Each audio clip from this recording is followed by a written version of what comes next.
সেই দিন আমার রাজত্ব হবে, আর কারো রাজত্ব হবে না। وَكَانَ يَوْمًا عَلَى الْكَافِرِينَ عَسِيرًا। আর ওই দিনটা, ওই কিয়ামতের দিন হবে কাফেরদের জন্য সবচাইতে কঠিন। সবচাইতে কঠিন হবে কাদের জন্য? কাফেরদের জন্য। কাফের কারা? কাফের হচ্ছে তারা যারা নাকি আল্লাহর আইনকে অস্বীকার করেছে, আল্লাহকে অস্বীকার করেছে, আল্লাহর আইনকে অস্বীকার করেছে। ওরা কি? কাফের। কুফর শব্দের অর্থ হচ্ছে গোপন করা। এই জন্য অন্ধকার রাতকে আরবিতে কাফের বলা হয়েছে, অর্থাৎ যা সব জিনিসকে অন্ধকার দিয়ে ঢেকে দেয়। তো কুফর হচ্ছে সেই জিনিস যা মহাসত্যকে ঢেকে দেয়, সত্যকে, মহাসত্যকে ঢেকে দেয় যে জিনিস, সেটাকে কুফর বলা হয়। আর এই কাফের অন্ধকারে ঘুরে মরে, সে কোন আলোর খোঁজ পায় না। আল্লাহ রাব্বুল আলামিন বলেন, কাফেরদের কথা এখন শোনাচ্ছেন আল্লাহ পাক, ওয়াল্লাযীনা কাফারু আউলিয়াউহুমুত তাগুত ইউখরিজুনাহুম মিনান নূরি ইলাজ যুলুমাত। যারা কাফের, যারা কুফরি অবলম্বন করেছে, তাদের সাহায্যকারী আর পৃষ্ঠপোষক হচ্ছে তাগুত। তাগুত বলা হয় সেই শক্তিকে যে শক্তি শুধু নিজেই আল্লাহর আইন অমান্য করে বসে থাকে না, বরং অন্যদেরকে আল্লাহর আইন অমান্য করতে বাধ্য করে। ওদেরকে আরবিতে কি বলা হয়? তাগুত বলা হয়। আর এই তাগুতের শক্তি, এই তাগুত হয় তার সাহায্যকারী, যা তাকে আলো থেকে টেনে অন্ধকারের ভেতরে নিয়ে যায়। আর কাফের হচ্ছে আল্লাহ পাকের ভাষায়, অর্থাৎ কোরআনের ভাষায়, কাফের হচ্ছে সবচাইতে নিকৃষ্ট প্রাণী, সবচাইতে নিকৃষ্ট জীব। মহাসত্যকে যারা অস্বীকার করেছে, যারা আল্লাহকে মানে না, যারা আল্লাহর কোরআনকে মানে না, যারা ইসলামকে স্বীকার করে না, তারা সবচাইতে নিকৃষ্ট প্রাণী। আল্লাহ রাব্বুল আলামিন বলেন, ইন্না শাররাদ দাওয়াবি ইনদাল্লাহিল্লাযীনা কাফারু ফাহুম লা ইউমিনুন। নিশ্চয়ই আল্লাহর জমিনে সব বিচরণশীল জীব যত আছে, আল্লাহ বলছেন আমার জমিনে বিচরণশীল জীব যত আছে, তার মধ্যে সবচাইতে নিকৃষ্ট প্রাণী হলো যারা ঈমান আনে নাই, যারা বিশ্বাস করে না আমি আল্লাহকে, যারা পরকালকে বিশ্বাস করে নাই, যারা কোরআনকে বিশ্বাস করে নাই, যারা ইসলামকে বিশ্বাস করে নাই, পৃথিবীর মধ্যে তারা সবচাইতে নিকৃষ্টতম প্রাণী। আল্লাহ বলেন, শুধু নিকৃষ্ট জনক, নিকৃষ্ট প্রাণী বললেই সারে না, এরা হলো চতুষ্পদ জানোয়ারের মতো। কে বলতেছেন? আমি বলছি না, কিন্তু আল্লাহ পাক বলতেছেন চতুষ্পদ জানোয়ারের মতো কাফেররা। وَمَثَلُ الَّذِينَ كَفَرُوا كَمَثَلِ الَّذِي يَنْعِقُ بِمَا لَا يَسْمَعُ إِلَّا دُعَاءً وَنِدَاءً। এই কাফেরদের দৃষ্টান্ত হচ্ছে সেই রাখালের মতো, যে রাখাল তার পশুদেরকে ডাকে, আর ওই পশুরা একটা ডাক শোনে মাত্র, কিন্তু কি যে বলে তা তো পশুকে বোঝে না। কথা বুঝতে পেরেছে? সুম্মুন বুকুমুন উমিয়ুন ফাহুম লা ইয়াকিলুন। এরা বোবা, এরা বধির, এরা অন্ধ, এ কারণেই কোনো কথা বোঝে না। এরা চতুষ্পদ জানোয়ারের চাইতেও নিকৃষ্ট। যাদেরকে আমি আল্লাহ বলেন, যাদেরকে আমি চোখ দিলাম, চোখ থাকতে হক দেখলো না, সব দেখলো। হক দেখে নাই চোখ দিয়া, এই চোখ দিয়া সব দেখলো। নারীর সৌন্দর্য উপভোগ করলো, আর নারীর অঙ্গ প্রত্যঙ্গ নিয়ে নানা ধরনের গল্প লিখলো, কবিতা লিখলো, কিন্তু এই সৌন্দর্য যিনি দিলেন তারেও চিনল না। আছে না কত কবি আমাদের দেশে? আমার দেশের সেই কবি জাতীয় পুরস্কার পায় যে কবি নারীর বিশেষ বিশেষ অঙ্গ নিয়ে বেশি করে নির্লজ্জ কবিতা লিখতে পারে, ওই হলো সবচেয়ে বড় কবি। আমার বন্ধুগণ,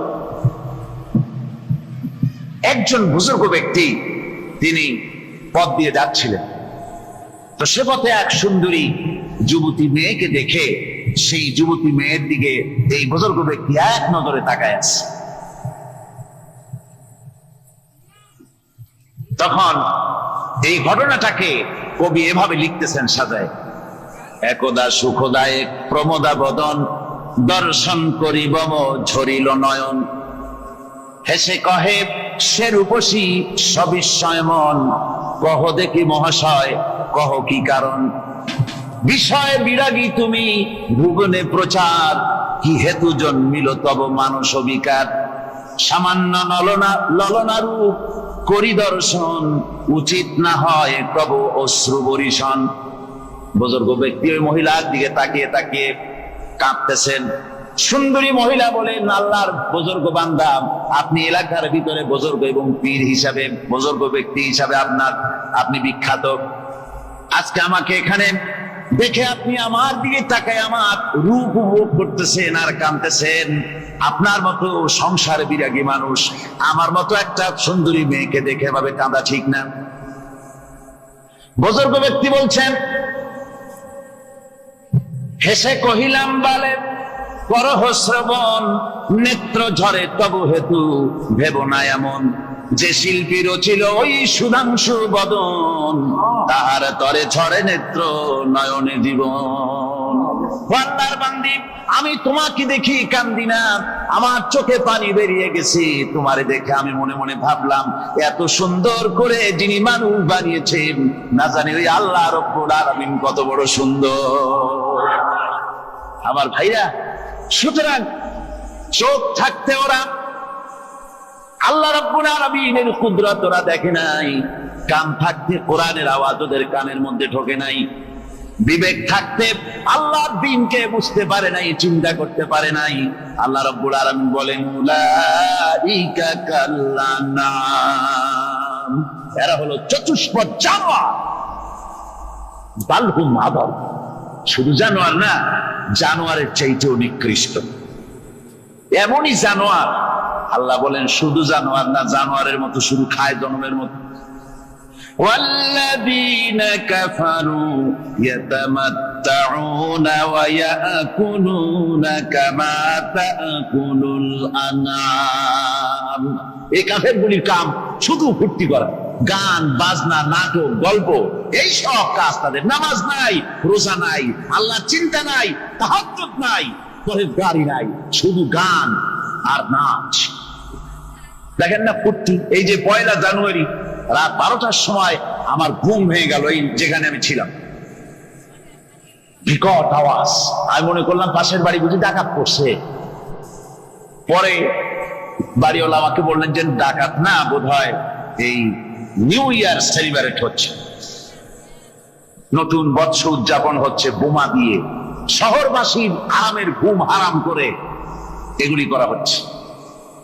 এ তো গেল 1 জানুয়ারি। আর যখন আমাদের নিজেরটা যখন আসে, অর্থাৎ 1 বৈশাখ, তখন দেখছেন অবস্থা 1 বৈশাখে।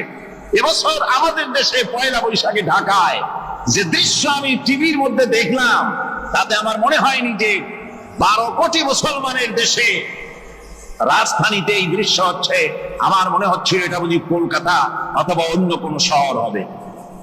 আমি দেখলাম সমস্ত যুবক যুবতী, নারী পুরুষ, বিভিন্ন বয়সের লোক সব একসঙ্গে রাস্তায় নেমেছে, নাচতেছে।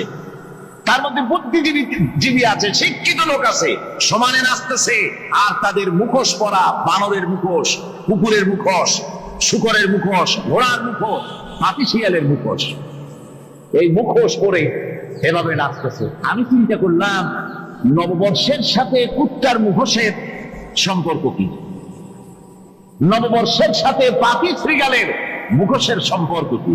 তাহলে ওরা কি বলতে চায় যে আগামী বছরটা আমরা কুত্তার ভূমিকায় অ্যাক্টিং করব, অথবা শৃগালের মতো ধূর্তামি করব জাতির সাথে? তারপরে কি করলো? সকাল বেলায় যুবক যুবতী 1 বৈশাখ সূর্য উদয়ের আগে রমনা লেকের পাড়ে গিয়ে সব দাঁড়িয়েছে বাসন্তী রঙের শাড়ি পরে। তারপরে সেখানে দাঁড়িয়ে সূর্য উদয়ের পানে তাকিয়ে সকাল বেলায় ভাবে করজোর করে বলছে, এসো হে নববৈশাখ স্বাগতম হে। নববৈশাখ অলক্ষে বোধহয় এটা শুনে বলতেছে, বাবাজিরা আমারে ডাকতেছো, অপেক্ষা করো, আমি আসতেছি। আমারে ডাকতেছো? আমি আসতেছি, কোমরে গামছা বেঁধে আসতেছি, 225 মাইল স্পিডে আসতেছি, 30 ফুট উঁচু জলোচ্ছ্বাস নিয়ে আসতেছি, নববৈশাখের মজা সাত জায়গায়। আমার ভাইরা, মুসলমান নববর্ষ উদযাপনের সাথে মুসলমানের কিসের সম্পর্ক? মুসলমান যদি এই দিন উদযাপনই করে তাহলে তাকে করতে হবে ফজরের নামাজ পড়বে। মুসলমান নববর্ষ উদযাপন করবে, ফজরের নামাজ পড়বে, তারপরে কোরআন শরীফ তেলাওয়াত করবে, দরুদ শরীফ পড়বে, আল্লাহর দরবারে হাত তুলে বলবে, রব্বুনা রব্বিন, 1 বছর পার করে দিলাম, নাফরমানি ছাড়া কিছুই তো করি নাই, বিগত বছরে যা করেছি মাফ করে দাও, আগামী বছরটা গোটা জাতি আর দেশের জন্য কল্যাণকর মঙ্গলময় করে দাও। এটাই তো বলা উচিত ছিল নাকি বলে? তা না করে, তা না বলে, বৈশাখের পরিচালককে না দেখে সরাসরি বৈশাখকে আহ্বান করা হয়েছে। আর বৈশাখ আহ্বান করার মজা জনমের মতো দেখাই দিয়েছে। আল্লাহ রাব্বুল আলামিন তাই বলেন, কাফেররা তাদের কাজ হলো শুধু খাওয়া, তারা এমন খাওয়া খায় জনমের মতো খায়, ইয়াকুলুনা কামা তাকুলুল আনাম, জানোয়ারে যেমন খায় ওই রকম খায়। তার মানে খায়, একটু বিসমিল্লাহ কয়, খায় যখন ছেড়ে দেয় তখন আলহামদুলিল্লাহ বলে না, বাঁ হাত দিয়ে খায়, আবার বাঁ হাত দিয়ে খায়, ডাব একটা কাটলো, বিসমিল্লাহ নাই, খাইলো, 2-4 ঢোক খাইয়া পুরা ডাবটার ফেলাই দিল। ডাবটা কি তোমার বাজান তৈরি করছিল নাকি? একটু বিসমিল্লাহ বললা না, একটু শুকরিয়া আদায় করলাম। আমি গত এই ডিসেম্বর গেল, ডিসেম্বরের 16 তারিখ আমেরিকা থেকে এসেছি। ওখানে দেখলাম তারা প্রতি নভেম্বর মাসের শেষ বৃহস্পতিবার থ্যাঙ্কস গিভিং ডে অবজার্ভ করে। তা আমি জিজ্ঞেস করলাম, থ্যাঙ্কস গিভিং ডে জিনিসটা কি? ওরা বললো, এটা হচ্ছে এই যে গড আমাদেরকে সারা বছর ভালো খাওয়াইছে, আমাদেরকে ভালোভাবে পড়াইছেন, সুন্দর রেখেছেন, এই জন্য আমরা গডকে থ্যাঙ্কস দেই নভেম্বরের এই শেষ দিনটিতে। সারা বছরে ভালো খাইছি, ভালো থাকছি, এই জন্য গভর্নমেন্টকে মানে গডকে থ্যাঙ্কস দিলাম। আমি আমার আলোচনায় সেখানে বললাম যে দেখেন, রাশিয়ার সাথে আমেরিকার পার্থক্য তো এখানে, ওরা গডকে অস্বীকারই করেছে, গডই মানে না। আর এরা গডের নামাজ রোজা বা ইবাদত কিছু করুক আর না করুক, গডের অন্তত একটা ধন্যবাদ দেয়। ওরা ওদের ডলারে লিখেছে, ইন গড উই ট্রাস্ট, প্রত্যেকটা ডলারে লেখা আমরা গডে বিশ্বাস করি। তো শুকর আদায় করলে তো আল্লাহ বাড়িয়ে দিবেন।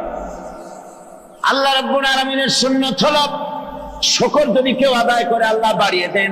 লা ইন শাকারতুম লা আযীদান্নাকুম ওয়া লা ইন কাফারতুম ইন্না আযাবী লাশাদীদ।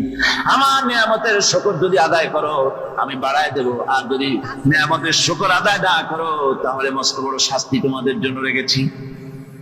তো আমেরিকা শুকর আদায় করে নিজেরা খাইয়া, কিন্তু ওদের জমিন হলো বিশাল জমিন। আমি কয়েকবার গিয়েছি এবং বহু স্টেট সফর করেছি। ওদের জমিন এত ফার্টাইল, জমিনে যদি রীতিমতো তারা ফসল ফলাতো, এই ফসল সারা দুনিয়ার দরিদ্র ভূমুক্ষ জনতাকে খাওয়াইয়া বাঁচাইতে পারতো, কিন্তু ওরা তা করে না। ওরা করে কি? ওরা মুনাফার হার, বাজার দর ঠিক রাখার জন্য নির্দিষ্ট পরিমাণ জমিনের ফসল ফলায়, কিন্তু জমিন এতই উর্বর, ওদের মেজারমেন্ট করা, মাপ করা, হিসাব করা ফসল হয় না, ফসল হয় বেশি। তখন বাড়তি ফসলকে তারা প্রতি বছর লক্ষ লক্ষ টন আলু আর গমকে তারা সমুদ্রে নিক্ষেপ করে। তাদের আলু এবং গম সেই সময় তারা নিক্ষেপ করে সমুদ্রে যখন ইথিওপিয়া, সুদানে মানুষ না খেয়ে মরছে। পৃথিবীর বিভিন্ন দেশে মানুষ ক্ষুধার যন্ত্রণায় যখন চিৎকার করছে, আর তাদের এই চিৎকারে আকাশ বাতাস ভারী হয়ে যাচ্ছে, তখন ওরা এই কামটি করছে। তাই আমি প্রথম দিন বলেছিলাম যে রাশিয়া যেমন খান খান হয়েছে, অস্তিত্ব বিলুপ্ত হয়েছে আল্লাহর সাথে নাফরমানি করার কারণে। আপনারা বলতে পারেন কমিউনিজম কি একটা সহজ ব্যাপার, একটা বিরাট শক্তি, পৃথিবীর বুকে কত দেশ তারা ডমিনেট করতেছিল। কোন যুদ্ধ নাই, কোন রক্তপাত নাই, বিনা ধাক্কায়, বিনা বাতাসে, বিনা ঝড়ে বিশাল মহিরুহু চিৎপটান। এটা হলো কেন? কেন হলো রাশিয়ার এই দশা? আমি লালদিঘির ময়দানে বলে গেছিলাম, আমি চিন্তা করে যেটা পাইছি সেটা হচ্ছে এই দুনিয়ার সমস্ত মতবাদ আল্লাহকে কোনো না কোনো প্রকারে স্বীকার করে। তার কথা মানুক আর না মানুক, আছে একটা কিছু, এতটুকু বলে যে আল্লাহ আছেন বা গড আছে বা একটা কিছু আছে। কমিউনিজম, সমাজতন্ত্র হলো পৃথিবীর একমাত্র নিকৃষ্ট মতবাদ, যে মতবাদ সরাসরি আল্লাহকে স্বীকার করেছে, বলেছে আল্লাহ নাই, দেয়ার ইজ নো গড। তারা ধর্মকে আফিম বলেছে। আল্লাহ পাক তাই কোন যুদ্ধ ছাড়া, কোন মারামারি ছাড়া, কোন রক্তপাত ছাড়া এই বিশাল শক্তিকে উৎকারে উড়িয়ে দিলেন, তুলার মতো হয়ে। গোটা রাশিয়া তুলার মতো হয়ে, পেঁজা তুলা, ধোনা তুলার মতো হয়ে সব উড়ে চলে গিয়েছে, অস্তিত্ব বিলুপ্ত হয়ে গিয়েছে। কিন্তু আমাদের দেশের খুচরা কমিউনিস্টরা এখনো স্বপ্ন দেখে। ওই যে কালকে বলেছি, তারা বলে কলমের খোসা এটা এখনো নষ্ট করা যাবে না, এটা এখনো চালু করা হবে। এখনো চীনে আছে, এখনো কিউবায় আছে। ওই কিউবা থেকে, চীন থেকে ফিদেল কাস্ট্রোর একটু আওয়াজ শোনে, চীন থেকে মিস্টার ব্যাং না কি জানি না, ব্যাং, এর আওয়াজ শোনে আর তাই মনে করে এ বুঝি সমাজতন্ত্রের বিজয়ের গান। না, চীন থেকে আর কিউবা থেকে যে আওয়াজ আজকে উঠতেছে, এই আওয়াজ সমাজতন্ত্রের বিজয়ের আওয়াজ নয়, এটা হলো সমাজতন্ত্রের মরণ যন্ত্রণার গোঙানির আওয়াজ। কাজেই এরা দুনিয়ার বুকে শুধু আনন্দ এবং ফুর্তি করে, আল্লাহর হককে, আল্লাহকে চিনতে তারা ব্যর্থ হয়েছে। আল্লাহ রাব্বুল আলামিন বলেন, অবিশ্বাসীদের কৃতকর্ম, তাদের কাজগুলি, তাদের কর্মফল সব নিষ্ফল হয়ে যাবে। ওয়াল্লাযীনা কাফারু আ'মালুহুম কাসারাবিন বিকিআতিন ইয়াহসাবুহুল যামআনু মা। আল্লাহ পাক বলেন, কাফের যারা, অবিশ্বাসী যারা, যারা আমাকে অস্বীকার করেছে, অবিশ্বাস করেছে, তাদের আমলগুলি হলো মরুভূমির মধ্যে মরীচিকার মতো। মরুভূমির মরীচিকা, মানুষ যখন মরুভূমির ভিতর দিয়ে যায়, পানির পিপাসা লাগে, দূরে দেখে পানি চিকচিক করতেছে, আর ওই মরীচিকা যেটাকে সে পানি মনে করেছিল, হাত্তা ইযা জাআহু লাম ইয়াজিদহু শাইআ, যেটাকে সে পানি মনে করে ছুটতেছিল, যখন কাছে গেল আল্লাহ পাক বলেন কিছুই সেখানে পায় না, শুধু মরীচিকা, বালু আর বালু। এরকম করে যারা আমার দিনকে অস্বীকার করেছে, আমাকে অস্বীকার করেছে, তারা যত ভালো কাজ করুক আর যাই করুক না কেন, তাদের কৃত কর্মগুলি এভাবে সব নিষ্ফল। এ হলো এক কথা। 2 নম্বরের কথা হলো, ওরা মনে করেছিল সমাজতন্ত্র শান্তি দেবে, কমিউনিজম শান্তি দেবে, সোশ্যালিজম শান্তি দেবে, ক্যাপিটালিজম শান্তি দেবে। এই শান্তির চিন্তা করে অগণিত মানুষকে হত্যা করে সমাজতন্ত্রের রাজত্ব যখন কায়েম করলো, 70 বছরও চলে গেল, তারপরে তারা দেখলো হাত্তা ইযা জাআহু লাম ইয়াজিদহু শাইআ, কিচ্ছুই পেল না। তারা ক্ষুধার যন্ত্রণায় মরলো, কাপড় নাই, খাবার নাই। তারা ওই রাশিয়া থেকে, চেকোস্লোভাকিয়া থেকে, যুগোস্লাভিয়া দিয়া, রোমানিয়া থেকে, হাঙ্গেরি এবং পোল্যান্ড আর মঙ্গোলিয়া থেকে, সেখানে সমাজতন্ত্র তাড়াতে আমরা যাই নাই। আমরা সেখানে সমাজতন্ত্রের বিরুদ্ধে তাফসীর করি নাই, ব্যাখ্যা করি নাই, বক্তব্য রাখি নাই। ওই সব দেশ থেকে সমাজতন্ত্র তাড়াইছে কে? কারা তাড়িয়েছে? না না, ওরা নিজেরাই, সেই দেশের জনগণই এটাকে উৎখাত করেছে তাদের জমিন থেকে। আল্লাহ পাক বলছেন, যারা আমার দিনকে, আমার বিধানকে যারা অস্বীকার করবে, তারা এই অস্বীকারী অবস্থায় যদি মওত হয়, আমার সমাজতন্ত্রী কোনো ভাই যদি মাহফিলে থাকেন, কমিউনিস্ট কোনো ভাই যদি মাহফিলে থাকেন, তাহলে শুনুন আল্লাহ কি বলতেছেন।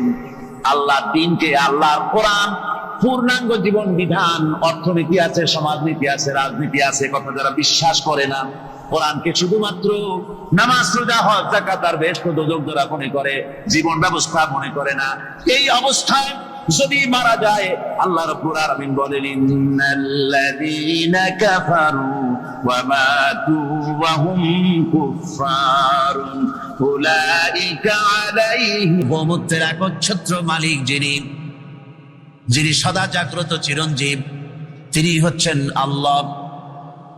এখন কেউ যদি বলেন আল্লাহ অক্ষর কি, এক একটা অক্ষর বাদ দিয়া আল্লাহরে চিনায় দেন, তাও চিনানো যাবে। আল্লাহর প্রথম অক্ষর যদি বাদ দেন কি থাকবে? কোরআনে কারীম বলছে তা দিয়েও বোঝা যাবে। লিল্লাহি মা ফিস সামাওয়াতি ওয়া মা ফিল আরদ। আল্লাহ হচ্ছেন তিনি যার জন্য আকাশ আর জমিন, আকাশ এবং জমিনের একচ্ছত্র মালিক। এর মাঝখানে যা কিছু আছে সব কিছুর মালিকানা যার হাতের মুঠায়, তিনি আমার আল্লাহ। তিনি কে? আল্লাহ। তারপরে যদি বলেন আরেকটা নাম ছেড়ে দেন, আলিফ সাল্লাম, একটা নাম ছেড়ে দিলাম, তাহলে কি থাকলো? লাহ থাকলো, দুইটা অক্ষর থাকলো লাহু। এই লাহু দিয়েও আল্লাহ রাব্বুল আলামিনের সিফাতকে, তার গুণকে বোঝা যাবে। লাহু মাকালিদুস সামাওয়াতি ওয়াল আরদ। আল্লাহ পাক বলেন আসমান এবং জমিনের রিজকের চাবিকাঠি আল্লাহ পাকের হাতে, যাকে খুশি তিনি পর্যাপ্ত রিজেক দান করেন।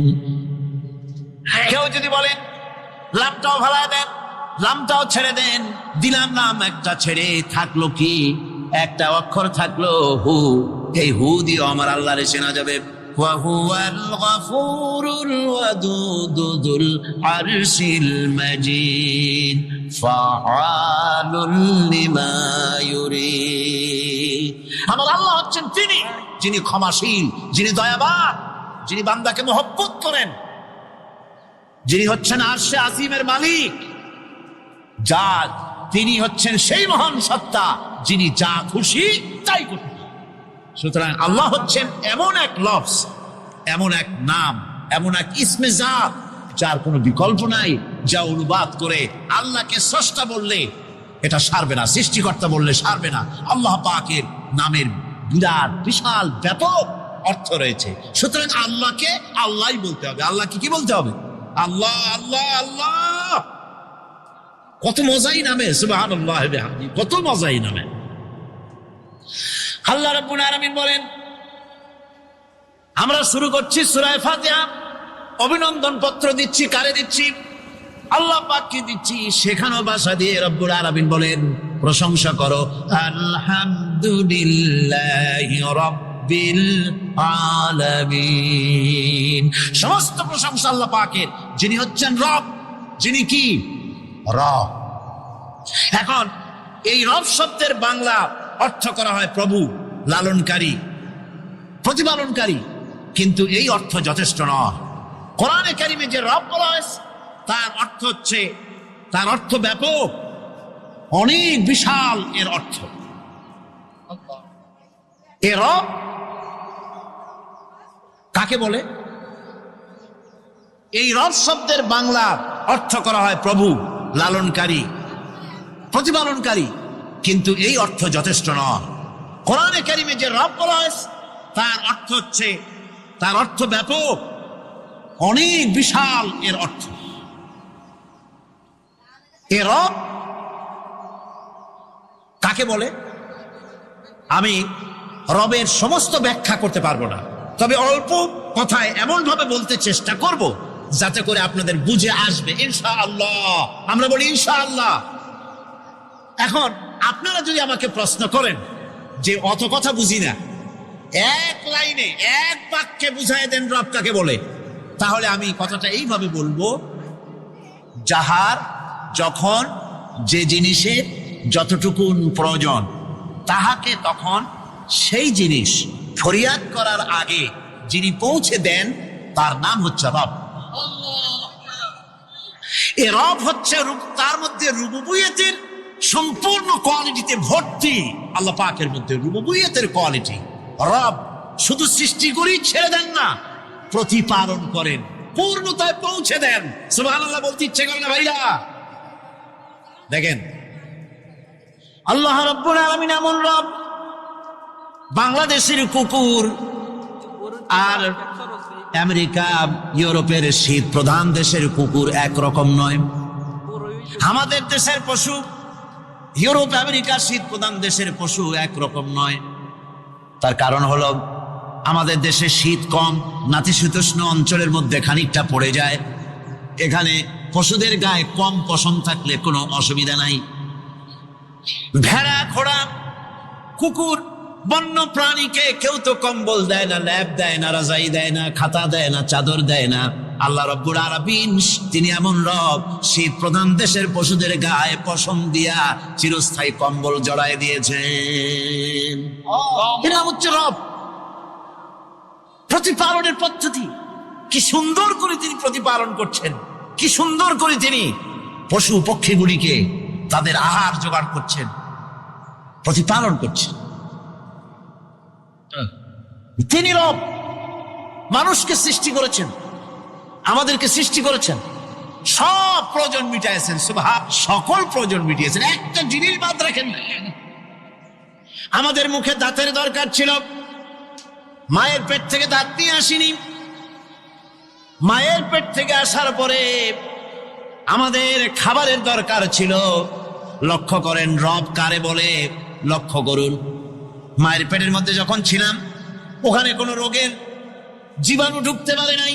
ফি করারিম মাকিন, একটি সুরক্ষিত জায়গায় আল্লাহ রাব্বুল আলামিন বাচ্চাকে রেখেছেন, যেখানে কোনো সর্দি হবে না, জ্বর হবে না, সর্দি হবে না, ব্রঙ্কাইটিস হবে না, ডায়াবেটিস হবে না, প্রেসার হবে না। মায়ের পেটের মধ্যে বাচ্চাকে এমন জায়গায় আল্লাহ যত্ন করে রেখেছেন।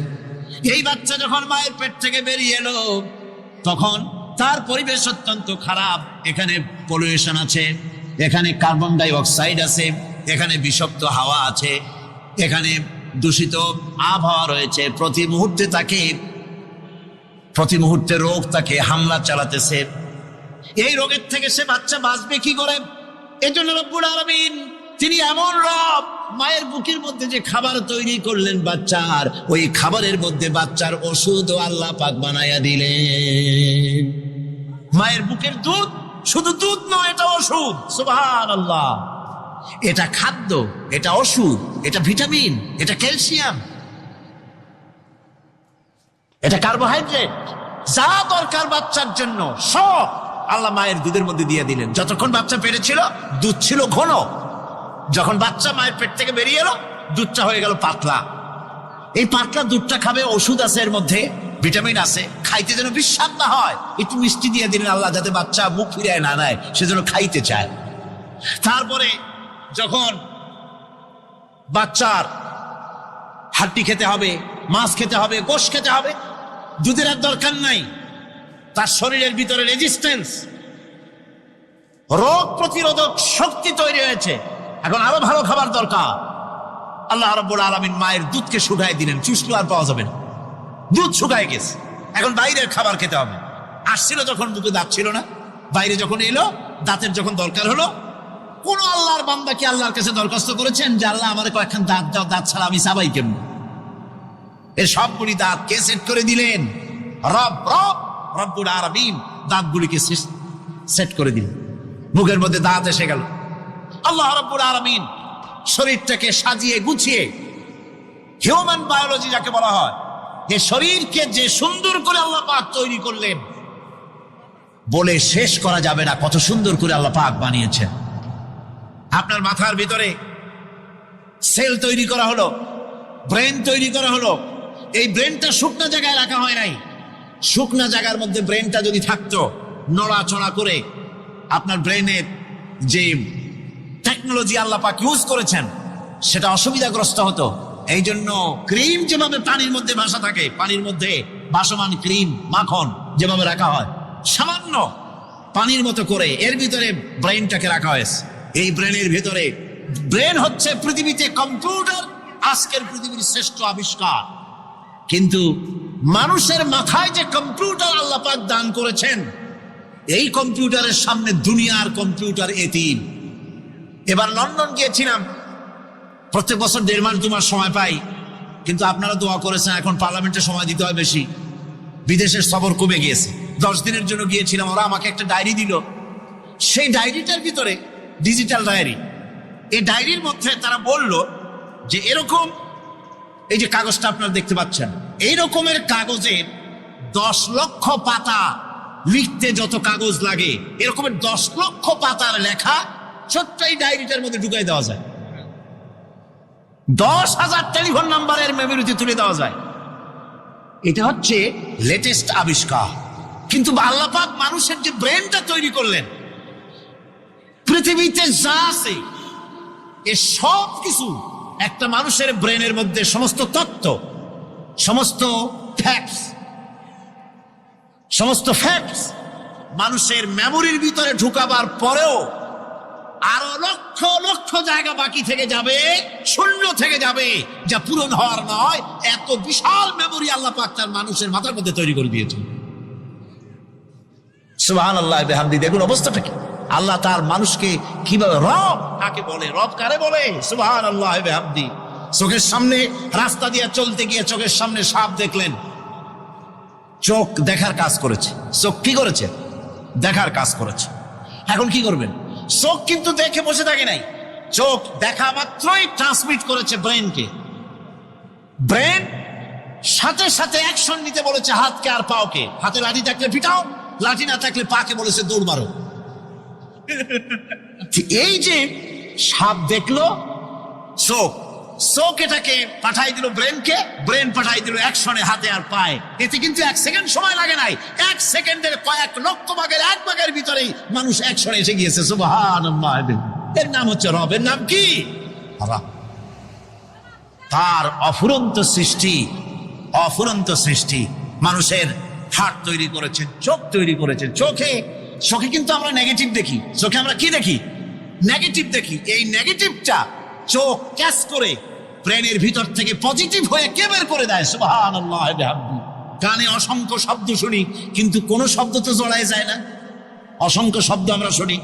যেমন রেডিও ঘুরাচ্ছেন, 9 ব্যান্ড রেডিও অথবা এর থেকেও বেশি ব্যান্ডওয়ালা রেডিও। আপনি যখন ঘুরাচ্ছেন কোন সেন্টার ধরার জন্য, অনেক সময় 4-5টা সেন্টার জড়ায় যায় না? জড়ায় কিনা? 4-5টা সেন্টার জড়ায় যায়, সর্বনাশ হয়ে যায়, কোনটা থেকে কোনটা শুনবেন। তো এইরকম করে আপনার কানের ভিতরে শব্দগুলি সব জড়াইয়া পাকাইয়া আপনার কানের মধ্যে একটা বিশ্রী আওয়াজ সৃষ্টি করে দিতে পারতেন। কে স্তরে স্তরে শব্দগুলিকে শোনার ব্যবস্থা করেছে। আপনার জিহ্বার ভিতরে হাজারো রকমের স্বাদ গ্রহণ করার জন্য একটা জিহ্বায় এতগুলি টেস্ট নেওয়ার ক্ষমতা কে তৈরি করে দিলেন? আল্লাহ রাব্বুল আলামিন। সুবহানাল্লাহ বিহামদি। তিনি হচ্ছেন রব, যিনি মানুষের প্রতিপালন সৃষ্টি করেন এবং প্রতিপালন করেন, এমনি এমনি ছেড়ে দেন। এরপরে মানুষের সব প্রয়োজন তিনি মিটিয়েছেন। মানুষের জীবন ধারণের জন্য সব থেকে বড় প্রয়োজন পানি। সবচেয়ে বড় প্রয়োজন কি? পানি। জোরে কোন কি? পানি। জীবনের জন্য পানি এবং আর্দ্রতা, এই দুটি জিনিস অপরিহার্য, এছাড়া জীবন বাঁচবে না। আমরা দেখতে পাই সমুদ্র ভরা পানি মজুদ আছে। লক্ষ্য করেন, সমুদ্র ভরা পানি মজুদ আছে, নদী খাল বিল ভরা পানি মজুদ আছে, কিন্তু এটাই তো যথেষ্ট নয়।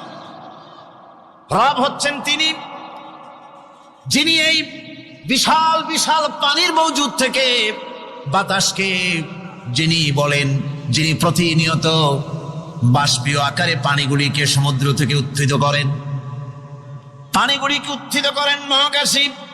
আল্লাহ পাক বলেন, আল্লাহুল্লাযী আরসালার রিয়াহা ফাতুসিরু সাহাবা। বাষ্প হয়ে পানিগুলি আকাশে উত্থিত হয় এবং মহাকাশে যাওয়ার পর এই পানিগুলি, লবণাক্ত পানিগুলি আল্লাহর মেশিনে সেগুলি মিষ্টি হয়ে যায়। জোরে কোন সুবহানাল্লাহ। পানিগুলি মিষ্টি হয়ে গেল। ওই মিষ্টি পানি আল্লাহ রাব্বুল আলামিন নাজিল করে দিলেন। এবার বৃষ্টি কণা কণা হয়ে পড়লো, ফোঁটা ফোঁটা বৃষ্টি। আল্লাহ খুঁজে দেখলেন বৃষ্টির ফোঁটাগুলি পৃথিবীর প্রতিটি কণা তালাশ করে তৃষ্ণার্ত কণাগুলিকে আল্লাহ পাক ভিজাই দিলেন। সেই জন্য তার নাম হলো রব। তিনি হচ্ছেন রব। প্রয়োজন মিটান, পানি সবচেয়ে প্রয়োজন বেশি, সেই পানি আল্লাহ পাক এভাবে সরবরাহ করলেন।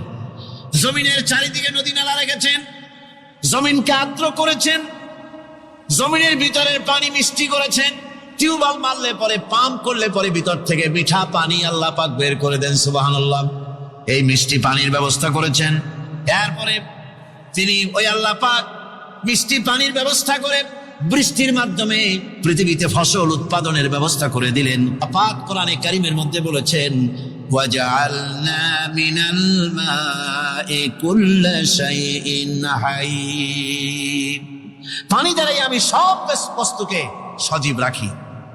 বৈশিষ্ট্যের দিক থেকে পানির রয়েছে অনেক গুণ, আশ্চর্য গুণ। পৃথিবীর ৭৫% হচ্ছে পানি।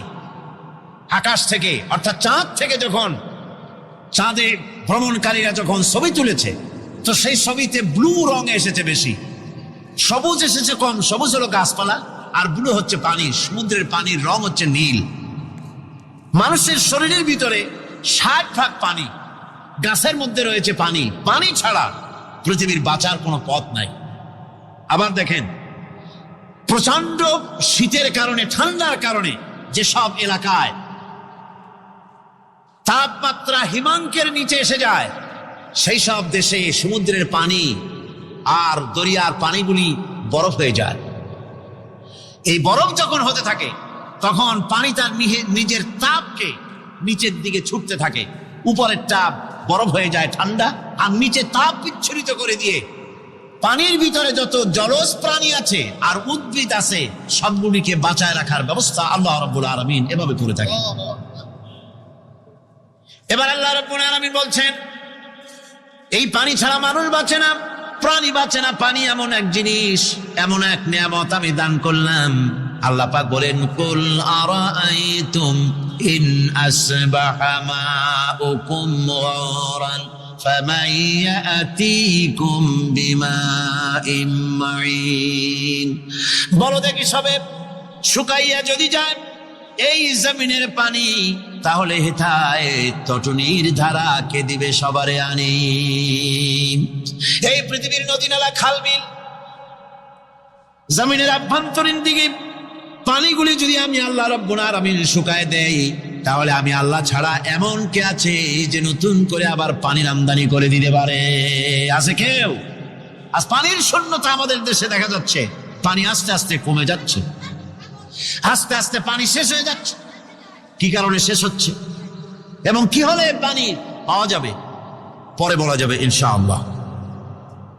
তো জীবন ধারণের জন্য যেমন পানির প্রয়োজন, জীবন ধারণের জন্য তেমন বাতাসেরও প্রয়োজন। পানি ছাড়া তো কিছু সময় চলতে পারে, পানি এবং খাদ্য ছাড়া কিছু সময় চলতে পারে, কিন্তু বাতাস ছাড়া তো এক মুহূর্ত চলে না, ঠিক কিনা? বুঝেন কিনা কথা? বাতাস ছাড়া এক মুহূর্ত চলতে পারে না। অথচ আল্লাহ রাব্বুল আলামিন এই বাতাস দিয়ে গোটা আকাশকে, শূন্য জায়গাগুলি বাতাস দিয়ে ভরে রেখেছেন, যাতে করে কারো বাতাসের কোনো অসুবিধা না হয়, শ্বাস করতে কোনো কষ্ট না হয়। প্রাণী জগৎকে বাতাস দিয়ে বাঁচিয়ে রাখার জন্য আল্লাহ পাক মহাশূন্যকে এভাবে সব এলাকা বাতাস দিয়ে ভরে রেখেছেন। এই জন্য তার নাম হচ্ছে রব। এটাই হচ্ছে রুবুবিয়তের নমুনা।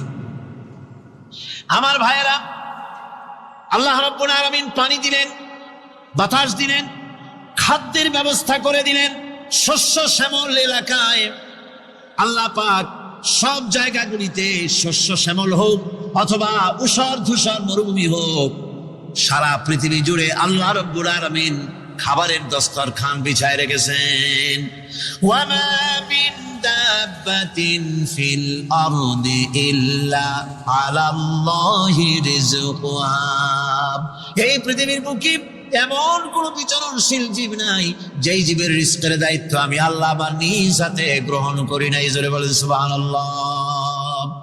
সব রিজেক আমি ছড়ায় রেখেছি বিশ্ব জুড়ে সর্বত্র। আল্লাহ পাক বলছেন, ফালইয়ানজুরিল ইনসানু ইলা তাআমিহি আন্না সাবাবনাল মা'a সাব্বা সুম্মা শাকাকনাল আরদা শাক্কা ফাআমবাতনা ফিহা হাব্বা। আল্লাহ পাক বলছেন, মানুষের উচিত নিজ খাদ্যাদির দিকে লক্ষ্য করা। নিজে খাদ্যের দিকে লক্ষ্য করা। যেহেতু এই খাদ্য প্রতিদিন তার সামনে আসে, এদিকে তার লক্ষ্য করা উচিত। আমি প্রথমে জমিনের উপরে পানি বর্ষণ করি, পরে জমিনকে দীর্ণ বিদীর্ণ করি, এরপরে জমিনের ভিতরে উর্বরা শক্তি আমি দান করি। কে বলতেছেন কথা? আল্লাহ পাক বলছেন। এরপরে আমি নানান জাতের ফসল ফলন তোমাদের জন্য আমি দান করে দেই। খাদ্যের দিকে নজর করতে এই জন্য আল্লাহ পাক বলেছেন, মানুষ চতুর্দিক থেকে তো চোখ ফিরাতে পারে, মুখ ফিরাতে পারে, কিন্তু খাদ্যের দিকে তার নজর করতেই হয়। সকালে, দুপুরে, বিকেলে, রাত্রে সব সময় তার সামনে খাবার আছে। আল্লাহ পাক বলেন, খাবারের দিকে একটু নজর করো, কেমন ভাবে কি সুন্দর করে খাবারগুলি তৈরি করে দিয়েছি, শুরু কিভাবে হলো, পরিপক্ক কিভাবে হলো, সেদিকে তোমরা লক্ষ্য করো। সে লক্ষ্য তো করা নাই, সমানে খায়, বিসমিল্লাহ বলেন, আলহামদুলিল্লাহ বলেন, পাইকারি দরে খাইতেই থাকে। আল্লাহ পাক বলছেন, খাদ্যাদির দিকে লক্ষ্য করো। এই যে চাউল তোমরা খাচ্ছ, আটা খাচ্ছ, গম খাচ্ছ, মাছ খাচ্ছ, গোশ খাচ্ছ, তাম পৃথিবীর সমস্ত বিজ্ঞানী একত্রিত হয়ে একটা চাউল বানাইতে পারবে? জোরে কোন পারবে? না পারবে। পারবে প্লাস্টিকের চাউল খাবেন আর কলেরা হয়ে মরবেন। পৃথিবীর সমস্ত বিজ্ঞানীরা একত্রিত হয়ে একটি চাউল বানাতে পারবে না, একটা ডিম বানাতে পারবে না। পারবে একটা ডিম বানাতে? পারবে না। বিজ্ঞানীদের প্রশংসা আমরা করি, হ্যাঁ করি, বিজ্ঞানীরা অনেক কিছু বিশ্বকে উপহার দিয়েছে, কিন্তু মূল রবের কাছে আমরা যাই না, তাকে চিনতেও পারি না, সেখানে যাই না। বিজ্ঞানীরা কি করেছে?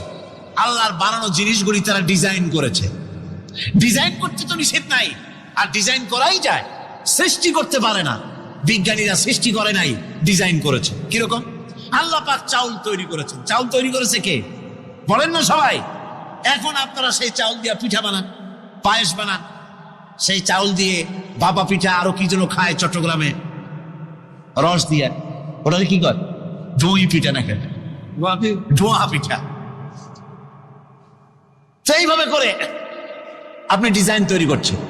আটা দিচ্ছে, আল্লাহ পাক আটা তৈরি করেছেন, গম দিয়েছেন, এই আটা দিয়ে গোলগোল্লা তৈরি হচ্ছে, এর দ্বারা রুটি তৈরি হচ্ছে, এর দ্বারা অসংখ্য রকমের সিমাই টিমাই ইত্যাদি দিয়ে, লাচ্ছা সিমাই, নানান রকমের সিমাই আপনি ডিজাইন করেন, অসুবিধা নাই। আল্লাহর তৈরি করা কাঠ দিয়ে ফার্নিচার তৈরি হচ্ছে, টেবিল হচ্ছে, চেয়ার হচ্ছে, গুষ্টি শুদ্ধ হচ্ছে। আল্লাহর তৈরি করা লোহা দিয়া বাইক হচ্ছে, স্ট্যান্ড গান হচ্ছে, ব্রেন গান হচ্ছে, তারপরে প্লেন হচ্ছে। তাহলে আমি বলতে চাইলাম, বুঝাতে চাইলাম, সমস্ত জিনিস এর স্রষ্টা কে? জোরে বলেন কে? বিজ্ঞান শুধু এগুলিকে এক জায়গায় করে অ্যাসেম্বল করেছে, এগুলিকে এক জায়গায় করে এক একটা রূপ দিয়েছে। এখানে বিজ্ঞানের কৃতিত্ব আছে ঠিক, কিন্তু আপনারাই বলেন, লোহা যদি আল্লাহ তৈরি না করতেন, এই মাইক তৈরি হতো, রাইফেল তৈরি হতো? আর রাইফেল যদি নাই হতো, তাহলে কারাগারের বন্দীগুলো মারতেন কি দিয়া? রাইফেল যদি না হতো, যুদ্ধ করতেন কি দিয়ে? ঠিক কিনা? যত মারামারি ইত্যাদি যা কিছু হচ্ছে, তো শুধু মারামারির জন্যই তো আল্লাহ লোহা বানান নাই।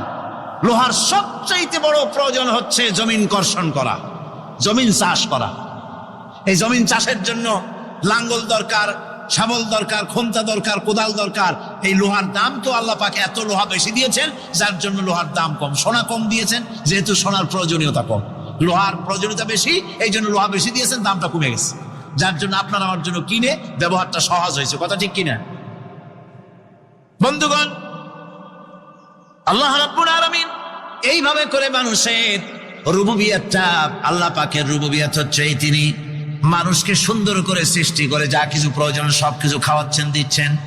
সে আল্লাহ পাক প্রশ্ন করছেন, কুল মান ইয়ারযুকুকুম মিনাস সামাই ওয়াল আরদ أَمَّنْ يَمْلِكُ السَّمْعَ وَالْأَبْصَارَ وَمَنْ يَخْرُجُ الْحَيَّ مِنَ الْمَيِّتِ وَيُخْرِجُ الْمَيِّتَ مِنَ الْحَيِّ।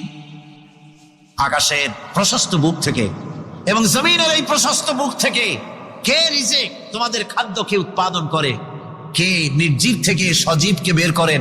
আর কে সজীবকে নির্জীবে পরিণত করেন? তিনি কে? তিনি হচ্ছেন আল্লাহ পাক। আল্লাহ পাক বলছে, এই প্রশ্ন যদি তাদেরকে করা হয় তো তারা কি বলবে? আল্লাহ পাক বলেন, ومن يدبر الأمر فسيقولون الله فقل أفلا تتقون হে নবী এদেরকে প্রশ্ন করুন, এদেরকে যদি প্রশ্ন করা হয় এই পৃথিবীর সুন্দর পরিচালনা পদ্ধতি কে করেন, তাহলে তারা এক কথায় বলবে, নিজের থেকেই বলবে আল্লাহ। কে করছেন? সবকিছু আল্লাহ। আল্লাহ পাক বলেন নবী তাহলে তাদেরকে বলেন, এ কথা জানার পর, এ কথা বোঝার পরেও কেন তারা ঔদাসীন্যতা দেখাচ্ছে, কেন তারা গাফিল হয়ে যাচ্ছে, কেন তারা আল্লাহ পাককে ভয় করে তার পথের অনুসারী হচ্ছে না? যে আল্লাহ রাব্বুল আলামিন এত কিছু করছেন, তিনি তার পরিচয় সম্পর্কে বলে দিচ্ছেন, ফাযালিকুমুল্লাহু রাব্বুকুমুল হক ফামাযা বা'দাল হক ইল্লাদ দালাল। নিশ্চয়ই এসবের মূলে রয়েছেন তোমাদের রব, আমাদের আল্লাহ, আমাদের রব। সুতরাং উজ্জ্বল সত্য প্রকাশিত হওয়ার পর গোমরাহি ছাড়া আর কিছুই বাকি থাকে না। সুতরাং যারা সত্যের পথের অনুসরণ করতে চায়, রবকে চিনতে হবে, আল্লাহ পাককে জানতে হবে এবং তাকে অনুসরণ করতে হবে, তাকে রব হিসেবে চিনতে হবে। আমার বন্ধুগণ, এটা হচ্ছে সেই রুবুবিয়াত ইলাহি যার দিকে হযরত মূসা আলাইহিস সালাম ইঙ্গিত করেছিলেন ফিরআউন যখন তাকে প্রশ্ন করেছিলেন, ফামান রাব্বুকুমা ইয়া মূসা, হে মূসা তোমাদের দুজনের রব কে? তোমাদের রব, তোমাদের প্রভু কে? তিনি জবাব দিলেন, রব্বুনাল্লাযী আ'তা কুল্লা শাইইন খালকাহু সুম্মা হাদা। রব হচ্ছেন আমাদের তিনি, যিনি নাকি আমাদের প্রতিপালক, আমাদেরকে সৃষ্টি করেছেন এবং আমাদেরকে হেদায়েত দিয়েছেন, সঠিক পথের দিশা দিয়েছেন। এখানে হেদায়েত হচ্ছে, এখানে হেদায়েত শব্দের অর্থ হচ্ছে সৃষ্টি শুধু করেন নাই, তাকে চলার, তার খাদ্য অনুসন্ধানের, তাকে বেঁচে থাকার সবকিছুর উপকরণ, এর কমন সেন্স, এর সাধারণ জ্ঞান আল্লাহ পাক তার সাথে দিয়েছেন। তিনি হচ্ছেন রব। আচ্ছা, একটা দৃষ্টান্ত দেই। এই হেদায়েতটা কি? এই হেদায়েতটা হচ্ছে, আপনাদের বাড়িতে যদি কারো বিড়াল থাকে, বিড়াল, বিড়াল বোঝেন তো না? কি বলে এটা? বিড়াল, বিলাই নাকি বলে? বিড়াল। এই বিড়াল যদি আপনাদের কারো বাড়িতে থাকে, তো বিড়ালের প্রসবকালীন অবস্থা দেখবেন, বিড়ালের প্রসব হবে, বাচ্চা দেবে। বিড়াল তখন ঘরের মধ্যে পেরেশান হয়ে ঘুরতে থাকে, একটা নিরাপদ জায়গা খোঁজে, একটা নিরাপদ জায়গা খোঁজে। প্রসব করার 2-3 দিন আগের থেকে খুঁজতে থাকে তার জন্য নিরাপদ জায়গা কোনটা। এরপরে খুঁজতে খুঁজতে প্রসবের দিন সে সত্যিকারের ঘরের মধ্যে সবচেয়ে কোনা কানা জায়গা যেটা, সেই রকমের একটা নিরাপদ জায়গা সে বেছে নিল। এরপরে বাচ্চা হলো। বাচ্চা হওয়ার পর এই বাচ্চার উপরে কেউ যেন আক্রমণ না করে, শত্রু যেন তার জায়গাটিতে না আসে, এই জন্য বাচ্চাটার অর্থ হাত দিয়ে মায়ের মতো করে নিতে পারে না, সে আস্তে করে ঘাটটা কামড়ায় ধরে যাতে করে বাচ্চা ব্যথা না পায়। ওইভাবে করে ঘাড় কামড়ায় ধরে, আজকে এই সিঁড়ির নিচে, কালকে ওই খাটের নিচে, পরশুদিন এই আলমারির কোনায়, এইভাবে বাচ্চাগুলি সরায় সরায় রেখে বাচ্চাকে প্রতিপালন করে। এই বিড়ালের হেদায়েত দিনটা কি? যিনি দিলেন তার নাম রব, তিনি হচ্ছেন রব্বুল আলামিন। সন্তান প্রতিপালনের ব্যবস্থা শুধু দুনিয়ার মানুষকেই দেন নাই, প্রাণী জগৎকেও দিয়েছেন। সুবহানাল্লাহ। বলেন বলেন, মুরগির বাচ্চা হলো, ডিমের থেকে বাচ্চা বেরোলো, এই বাচ্চাগুলি হয়েছে গতকাল, আজকে বাচ্চাগুলি আদার খাচ্ছে মায়ের সাথে।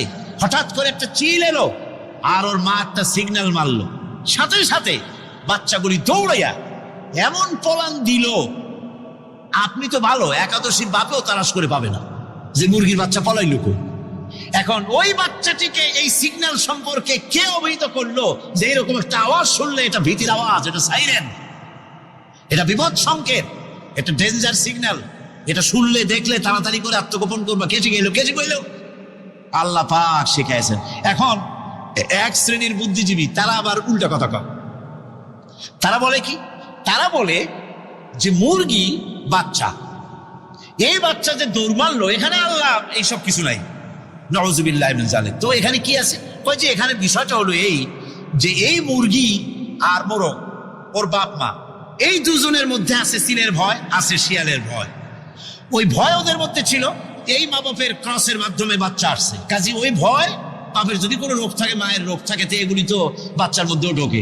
তো ভয় হোক, সুখ হোক, দুঃখ হোক, এই অনুভূতি স্বাভাবিক প্রক্রিয়ার মাধ্যমে বাচ্চার মধ্যে ঢুকছে, আর সিল দেখে আওয়াজ শুনে সে আত্মগোপন করেছে।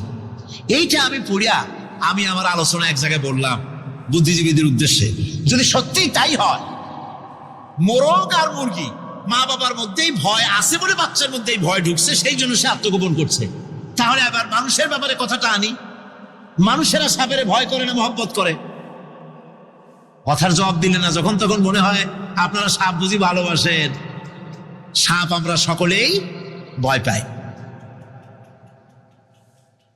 মায়ও ভয় পায়, বাবাও ভয় পায়। এই মায়ের গর্ভে সন্তান এসছে, সন্তানের বয়স 2 বছর, 2.5 বছর, ঘরের মধ্যে কেউ ছিল না, ঘরের মধ্যে একটা সাপ আসছে, একটা সুন্দর সাপ, দেখতে সুন্দর, কিন্তু সে সাপে কামড়ালে মানুষ মরে যায়। ওই সাপটা মাথা উঁচু করে ফোনা ধরেছে। এই বাচ্চাটা কি সাপ দেখে দৌড় মারবে, না বাচ্চাটা ওই সাপটাকে ধরার জন্য সে এগিয়ে যাবে? কোনটা করবে? এগিয়ে যাবে। তাহলে মা বাপের ভয়, তাদের মা বাপের রক্তের মধ্যে, শিরার মধ্যে, সব জায়গায় সাপের ভয়, তার মাধ্যমে বাচ্চা এসে ওই বাচ্চার মধ্যে সাপের মহব্বত হইল কেন, ভয় হইল কেন বাচ্চা অবস্থায়?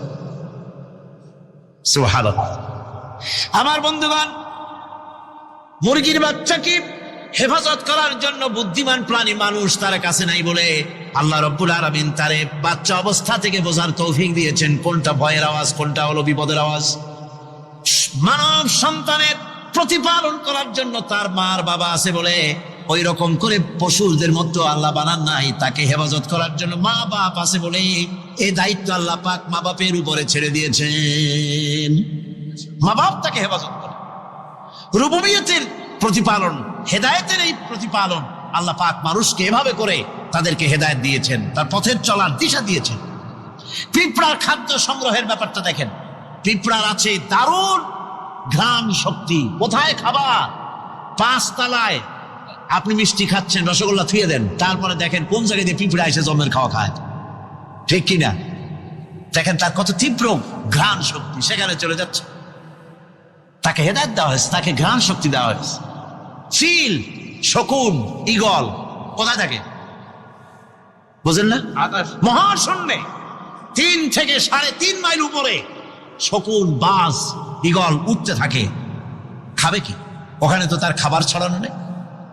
আল্লাহ হচ্ছেন এমন রব, আমাদের স্রষ্টা হচ্ছেন এমন রব, যিনি ওই চিল, বাজ আর শকুন মহাশূন্যে যেগুলি উড়ে বেড়ায়, ওদেরকে আল্লাহ পাক এমন তীব্র দৃষ্টি শক্তি দান করেছেন, 3 মাইল উপর থেকেও ছাগল মুরগি মরা দেখলে ওখান থেকে সে ঝাঁপায় পড়ে তা খেতে পারবে। তাকে দেওয়া হচ্ছে দৃষ্টিশক্তি। এরকম করে যার যা প্রয়োজন, সমস্ত প্রয়োজনগুলি আল্লাহ মিটাচ্ছেন। এরই নাম হচ্ছে রুবুবিয়াতে ইলাহি। এটাই হচ্ছে আল্লাহ পাক রব, এটা তার অসংখ্য প্রমাণ। সেই জন্য আল্লাহ পাক বলেন আলহামদুলিল্লাহি রাব্বিল আলামিন। পড়েন সবাই আলহামদুলিল্লাহি রাব্বিল আলামিন। সমস্ত প্রশংসা হচ্ছে আল্লাহ পাকের জন্য। কোন আল্লাহ? প্রথমে তো আল্লাহ বললাম, তারপর বললাম রব, এখন বলা হচ্ছে কোন রব? যিনি আলামিন, রব্বিল আলামিন, যিনি সমস্ত জাহানের রব। তাহলে বোঝা যাচ্ছে রব, জগৎ একটা না। জগৎ, কথা বুঝতেছেন না? জগৎ একটা নয়, অসংখ্য জগৎ আছে, বহুমাত্রিক জগতের কথা এখানে আল্লাহ পাক বলছেন। আমি এই জন্য বলি যে কোরআন হচ্ছে বিজ্ঞানের উৎস। কোরআন বিজ্ঞানের কি? বিজ্ঞানের আবিষ্কার যত বাড়বে, বিজ্ঞান চিরটা কাল কোরআনের কাছে ভিক্ষার হাত দিয়ে এতিমের মতো দাঁড়ায় থাকবে কিয়ামত পর্যন্ত। আজ পৃথিবীর বিজ্ঞানীরা বলছে জগৎ সম্পর্কে, আমরা মনে করছি পৃথিবীটাকে, আমাদের কাছে তো জগৎ 2টা। কয়টা জগৎ? একটা জগৎ হলো এইটা, ইহ জগৎ আর পরজগৎ, এছাড়া আর কিছু জানি না। এই 2টাই জগৎ আমাদের কাছে। এখন দেখেন বিজ্ঞানীরা কি বলছে। বিজ্ঞানীরা বলছেন সৌরজগতে শুধু আমাদের সৌরজগৎটাই শেষ না, অসংখ্য সৌরজগৎ আছে মহাশূন্যে, অসংখ্য সৌরজগৎ।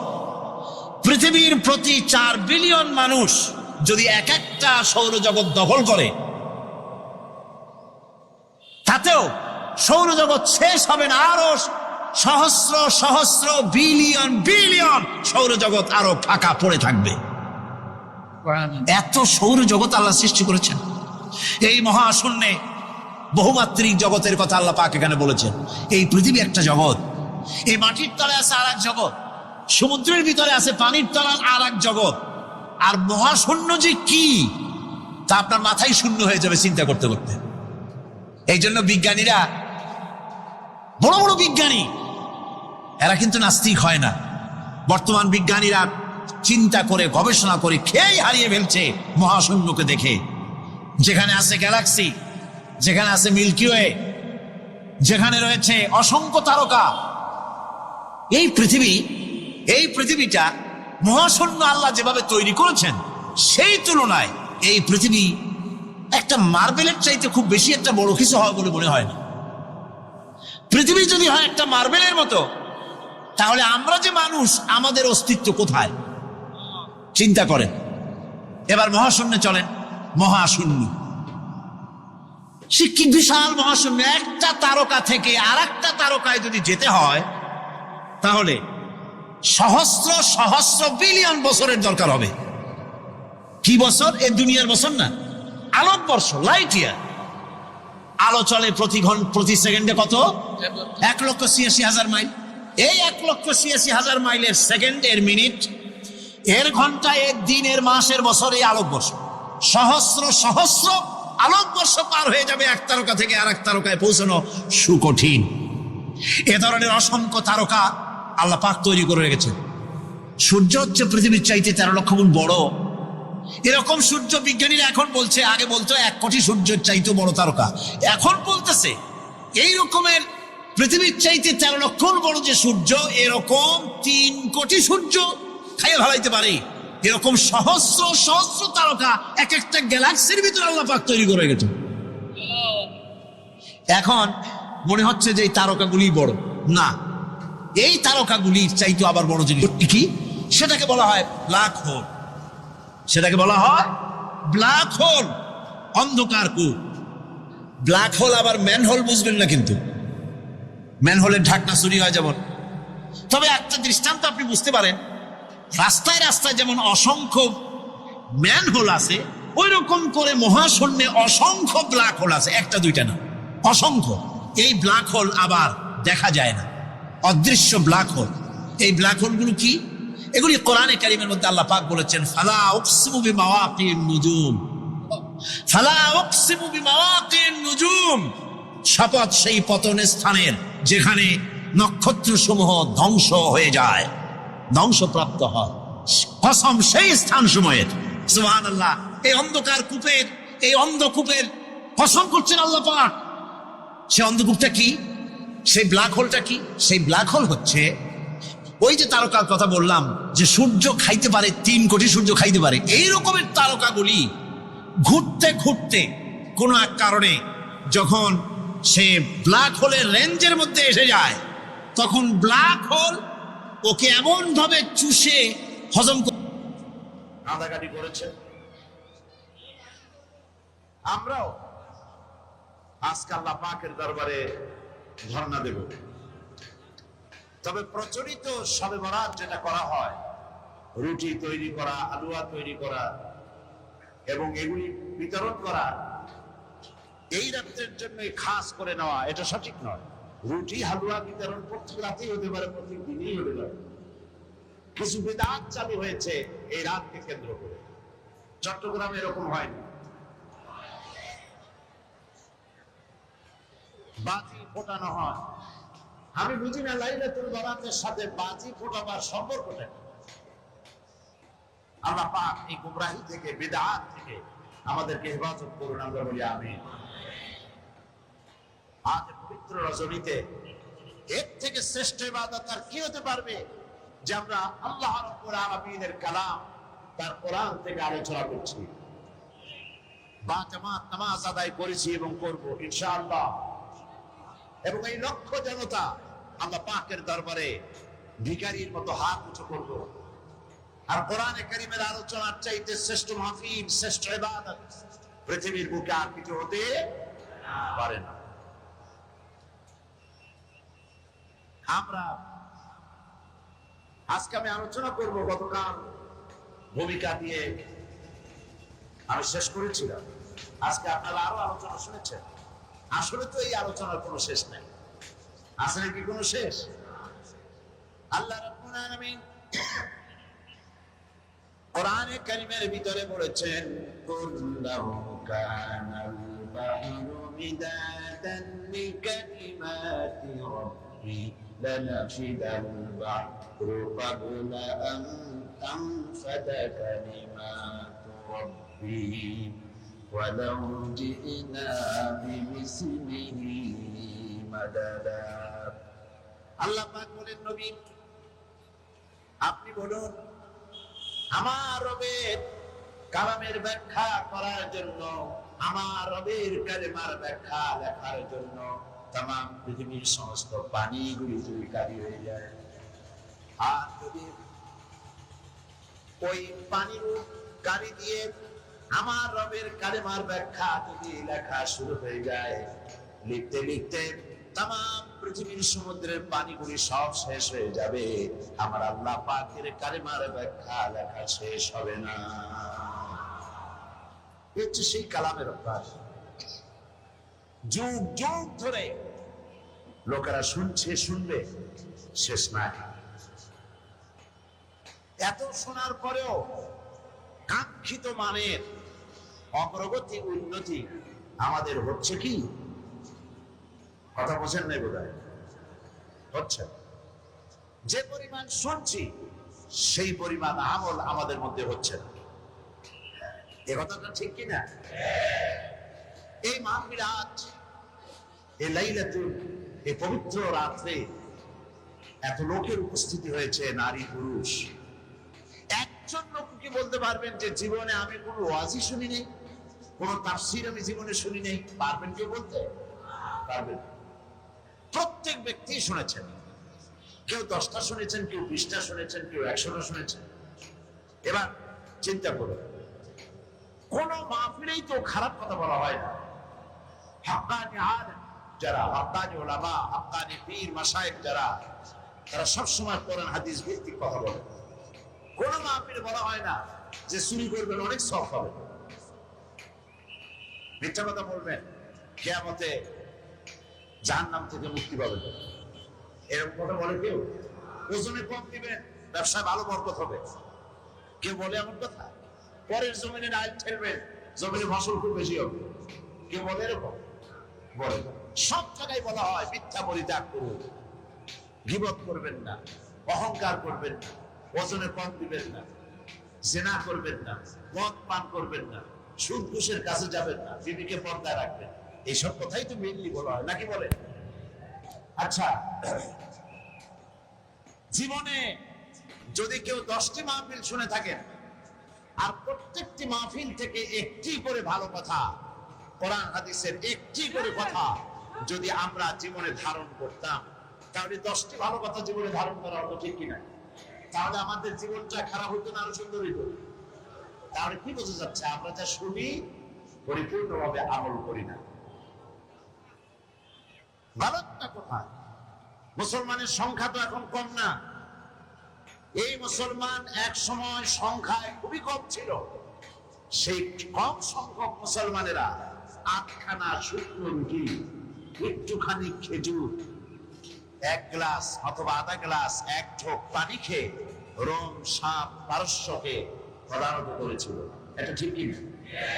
প্রত্যেকটা পৃথিবী মুসলমানদের পায়ের তলে আসছিল, কথা ঠিক কিনা? আর সেই মুসলমানদের সংখ্যা এখন 130 কোটি পার হয়ে গেছে। কিন্তু আজ মুসলমানের সেই মর্যাদা আছে কি? নাই, সেই মর্যাদা নাই। পৃথিবীতে মুসলমানেরা সবচাইতে নির্যাতিত, অবহেলিত, নিগৃহীত। আমরা যদি আমাদের সমাজে সুখ শান্তি ফিরে পেতে চাই,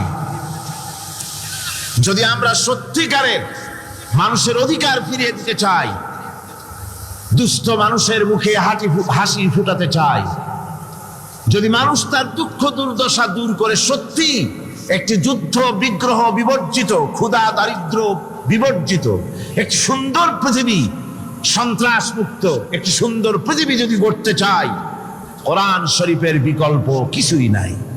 কোরআন শরীফের বিকল্প কিছুই নেই। আসুন সেই কোরআন থেকেই আপনাদের সামনে আলোচনা করা হচ্ছে বিগত 3 দিন, আজকে তার 4র্থ দিন। আপনারা আমার সাথে শয়তানের ওয়াসওয়াসা থেকে পানাহ চাওয়ার জন্য, শয়তানের ওয়াসওয়াসা থেকে আল্লাহ পাকের দরবারে পানাহ চাই। পরম করুণাময় আল্লাহ পাকের নামে শুরু করা যাচ্ছে। আর রহমানু আল্লামাল কুরআন খলাকাল ইনসানা আল্লামাহুল বায়ান الشمس والقمر بحسبان والنجم والشجر يسجدان والسماء رفعها ووضع الميزان ألا تطغوا في الميزان وأقيموا الوزن بالقسط ولا تخسروا الميزان والأرض وضعها للأنام فيها فاكهة والنخل ذات الأكمام والحب ذو العصف والريحان فبأي آلاء ربكما تكذبان صدق الله العظيم الرحمن علم القرآن الرحمن যিনি কোরআন শিক্ষা দিয়েছেন, সুবহানাল্লাহ বিহামদিহি। আল্লাহ সুবহানাহু ওয়া তাআলা এই বিশ্ব মানবতার জন্য, সমস্ত সৃষ্টি জগতের জন্য যত দয়া করেছেন, যত করুণা করেছেন, যত রহম করেছেন, যত মেহেরবানি করেছেন, তার মধ্যে শ্রেষ্ঠ করুণা আর শ্রেষ্ঠ দয়া কোনটি? কোরআন শিক্ষা দেওয়া। কোনটি জোরে বলেন? কোরআন শিক্ষা দেওয়া আল্লাহ পাকের শ্রেষ্ঠ দয়া। তিনি মেহেরবানি করে আমাদেরকে কোরআন শিক্ষা দিয়েছেন, আমাদেরকে কোরআন দিয়েছেন। সুবহানাল্লাহ বিহামদিহি। এই কোরআনের কথা আমি আপনাদের সামনে গত 3 দিন আলোচনা করে এসেছি। প্রথম দিন বলেছি রহমান আল্লাহ পাকের দয়া সম্পর্কে। দ্বিতীয় দিন বললাম কোরআনে কারিমের পরিচিতি সম্পর্কে। তৃতীয় দিন বললাম যে কোরআন আল্লাহ শিক্ষা দিয়েছেন, সেই কোরআনের মর্যাদা, বৈশিষ্ট্য এবং নাজিলের উদ্দেশ্য। আজকে বলবো কোরআনে কারিমের দাওয়াত। কি দাওয়াত নিয়ে কোরআন আমাদের কাছে এসেছে, আমাদের কাছে কি বক্তব্য, কোরআনের মূল বক্তব্যটা কি, সেই মূল বক্তব্যের উপরে আজকে আমরা আলোচনা করব। ওয়ামা তৌফিকি ইল্লা বিল্লাহ সুবহানাকা লা ইলমা লানা ইল্লা মা আল্লামতানা। আল্লাহ পাকের কাছে তৌফিক চাই, তিনি যেন মেহেরবানি করে কোরআনে কারিমের দাওয়াত মানুষের সামনে পেশ করার মতো যোগ্যতা আমাদেরকে দেন, এবং শোনার মতো, বোঝার মতো, আমল করার মতো তৌফিক আল্লাহ পাক যেন আমাদেরকে দান করেন। সবাই বলুন আমিন। কোরআনে কারিমের দাওয়াত হচ্ছে তাওহীদ প্রতিষ্ঠা করা। কোরআনের মূল দাওয়াত তাওহীদ প্রতিষ্ঠা করা, শিরক বর্জন করা এবং জীবনের সকল ক্ষেত্রে আল্লাহর গোলামি করা। এই 3টি দাওয়াত। কটি দাওয়াত হলো? 3টি। প্রথম হচ্ছে তাওহীদ প্রতিষ্ঠা করা, 2 নম্বরে শিরক বর্জন করা, 3 নম্বরে জীবনের সকল ক্ষেত্রে গোলামি হবে কার? আল্লাহ পাকের। একটি ইমারত, একটি বিল্ডিং নির্মাণ করতে হলে সর্বপ্রথম তার ভিত্তিকে দৃঢ়ভাবে গঠন করতে হবে, তার ফাউন্ডেশনকে মজবুত করতে হবে। ফাউন্ডেশন যদি দুর্বল হয়, তার উপরে সুদৃঢ় ইমারত দাঁড়াতে পারে না। আপনি মনে করেন একটা বিল্ডিং বানাবেন, মাল্টি স্টোর বিল্ডিং, একটি বহুতল বিশিষ্ট একটা দালান বানাবেন। সেই দালানের ভিত্তিটা খুব মজবুত আপনি করলেন না, কিন্তু বিল্ডিংটা নির্মাণ করে তার চতুর্দিকে আপনি প্লাস্টিক পেইন্ট করলেন, তারপরে তাকে সুন্দর করে মোজাইক করলেন, টাইলস ব্যবহার করলেন, এরপরে আপনি অনেক কিছু করলেন এই বিল্ডিং এর জন্য, সুন্দর করে সাজালেন গোছালেন, কিন্তু বলেন এই বিল্ডিং এর লংজিভিটি, এই বিল্ডিং দীর্ঘদিন টিকে থাকবে কথা কেউ কি আপনাকে বলবে? বলবে না, যেহেতু আপনার ফাউন্ডেশন নড়বড়ে, ফাউন্ডেশন মজবুত না। ফাউন্ডেশনটা যদি মজবুত হয় আর রং সং যদি কম হয়, কিচ্ছু আসে যায় না, আপনার এই ইমারত দীর্ঘস্থায়ী হবে বলে প্রকৌশলীরা বলবেন। ঠিক অনুরূপ ভাবে একটি আদর্শিক ইমারতের বেলায়ও একই কথা প্রযোজ্য। একটি আদর্শের ইমারত যদি কেউ গড়তে চায়, তাহলে সে আদর্শ যতই চিত্তাকর্ষক হোক, আকর্ষণীয় হোক, কল্যাণধর্মী হোক, যতক্ষণ পর্যন্ত তার বুনিয়াদ দৃঢ় না হবে, বুনিয়াদ মজবুত না হবে, ততক্ষণ পর্যন্ত সে আদর্শ দুনিয়ার বুকে টিকে থাকতে পারে না। ইসলাম আল্লাহ প্রদত্ত একটি আদর্শ। ইসলাম কার দেওয়া আদর্শ? আল্লাহ পাকের দেওয়া একটি জীবন ব্যবস্থা। এই জীবন ব্যবস্থার বুনিয়াদ হচ্ছে তাওহীদ, ফাউন্ডেশন হচ্ছে তাওহীদ, ভিত্তি হচ্ছে তাওহীদ। এই তাওহীদ যদি মজবুত হয়, আপনি মজবুত হবেন, সমাজ মজবুত হবে, রাষ্ট্র মজবুত হবে, ঈমান মজবুত হবে, দুনিয়ায় টিকে থাকবেন, শান্তি পাবেন, আখিরাতে জাহান্নাম থেকে মুক্তি পাওয়া যাবে। সুতরাং ইসলাম রূপ ইমারতটি কোথাও নির্মাণ করতে চাইলে সর্বপ্রথম বুনিয়াদ দৃঢ় করতে হবে কিসের বলুন? তাওহীদের। এবং এজন্যে সর্বপ্রথম যে দায়িত্ব আমাদের, সেটা হলো সর্বাবস্থায় শিরক বর্জন করতে হবে। তাওহীদের বিপরীত হচ্ছে, ঈমানের বিপরীত কি? কুফর। ঈমানের বিপরীত কুফর, আর তাওহীদের বিপরীত শিরক। শিরককে সমূলে উৎপাটিত করতে হবে, এর ভিত্তি সহ, এর আস্তানা সহ শিরককে ধ্বংস করতে হবে। জীবনের প্রতিটি স্তর থেকে শিরক মুক্ত জীবন যাপন করতে হবে। এটাই হলো কোরআনে কারিমের দাওয়াত, এটাই হচ্ছে কোরআনে কারিমের সর্বপ্রথম দাওয়াত। কোরআনের মূল বক্তব্য হচ্ছে যে মানব গোষ্ঠীকে শিরক মুক্ত করে আল্লাহর গোলাম বানাও। কোরআনে কারিমে আল্লাহ পাক বলছেন, মা খালাকতুল জিন্না ওয়াল ইনসা ইল্লা লিয়াবুদুন। আমি মানব আর জিন জাতিকে সৃষ্টি করেছি শুধু আমার ইবাদতের জন্য। মা খালাকতুল জিন্না ওয়াল ইনসা, আমি মানুষ এবং জিন জাতিকে সৃষ্টি করি নাই, করেছি শুধুমাত্র ইবাদতের জন্য, অন্য কোনো কারণে করি নাই। কিসের জন্য করেছি? ইবাদতের জন্য, গোলামির জন্য। এই ইবাদত কাকে বলে? ইবাদত এটি হচ্ছে একটি ব্যাপক অর্থবহ শব্দ। এটা হচ্ছে, ইবাদত হচ্ছে আল্লাহর সন্তুষ্টি অর্জন করা জীবনের সকল ক্ষেত্রে। নামাজ, রোজা, হজ, যাকাত, সাদকা, ফিতরা, মাতা পিতার সন্তুষ্টি অর্জন, তাদেরকে ভালোবাসা, সৎ কাজের আদেশ করা, অসৎ কাজে বাধা প্রদান করা, প্রতিবেশীর হক আদায় করা, গরিব দুঃখী এতিমদের হক আদায় করা, আল্লাহর জিকির করা, কোরআনে কারীমকে তিলাওয়াত করা, আমলে সালেহ করা, এ সব কিছু ইবাদতের মধ্যে শামিল। এ সবগুলি কি? ইবাদতের ভেতরে শামিল। এভাবে আল্লাহ এবং তার রাসূলের প্রতি আনুগত্য প্রকাশ করা, আল্লাহর রহমতের আশা করা, আল্লাহকে ভয় করা, আল্লাহর প্রতি বিনয়ী হওয়া এবং আল্লাহর প্রতি একমুখী হওয়া, এই সব কিছুই ইবাদতের মধ্যে শামিল। এগুলি সবই হচ্ছে ইবাদত। এই ইবাদত হতে হবে কেবলমাত্র আল্লাহ পাকের জন্য। যত রাসূল এই পৃথিবীতে এসেছেন, আল্লাহ পাক যত নবী পাঠিয়েছেন, সমস্ত নবীরা মানুষদেরকে এই কথা স্মরণ করায় দিতেই পৃথিবীতে এসেছেন। কথা বুঝতে পেরেছেন? আম্বিয়া আলাইহিমুস সালাম দুনিয়ায় এসেছেন আল্লাহ পাকের বান্দাদেরকে এই কথাগুলি স্মরণ করিয়ে দিতে। দেখুন কোরআনে পাক বলছে, লাকাদ আরসালনা নূহান ইলা কওমিহি ফাকালা ইয়া কওমি ইবুদুল্লাহা মা লাকুম মিন ইলাহিন গায়রু। আল্লাহ পাক বলেন, আমি নূহকে তার কওমের জন্য অবতীর্ণ করেছি। নূহ আলাইহিস সালাম তার কওমকে ডেকে বলেছেন, হে আমার জাতি, হে আমার সম্প্রদায়, এক আল্লাহ ছাড়া তোমাদের কোনো ইলাহ নাই, তোমাদের কোনো মাবুদ নাই, উপাস্য নাই, এক আল্লাহর গোলামি করো, তার দাসত্ব করো।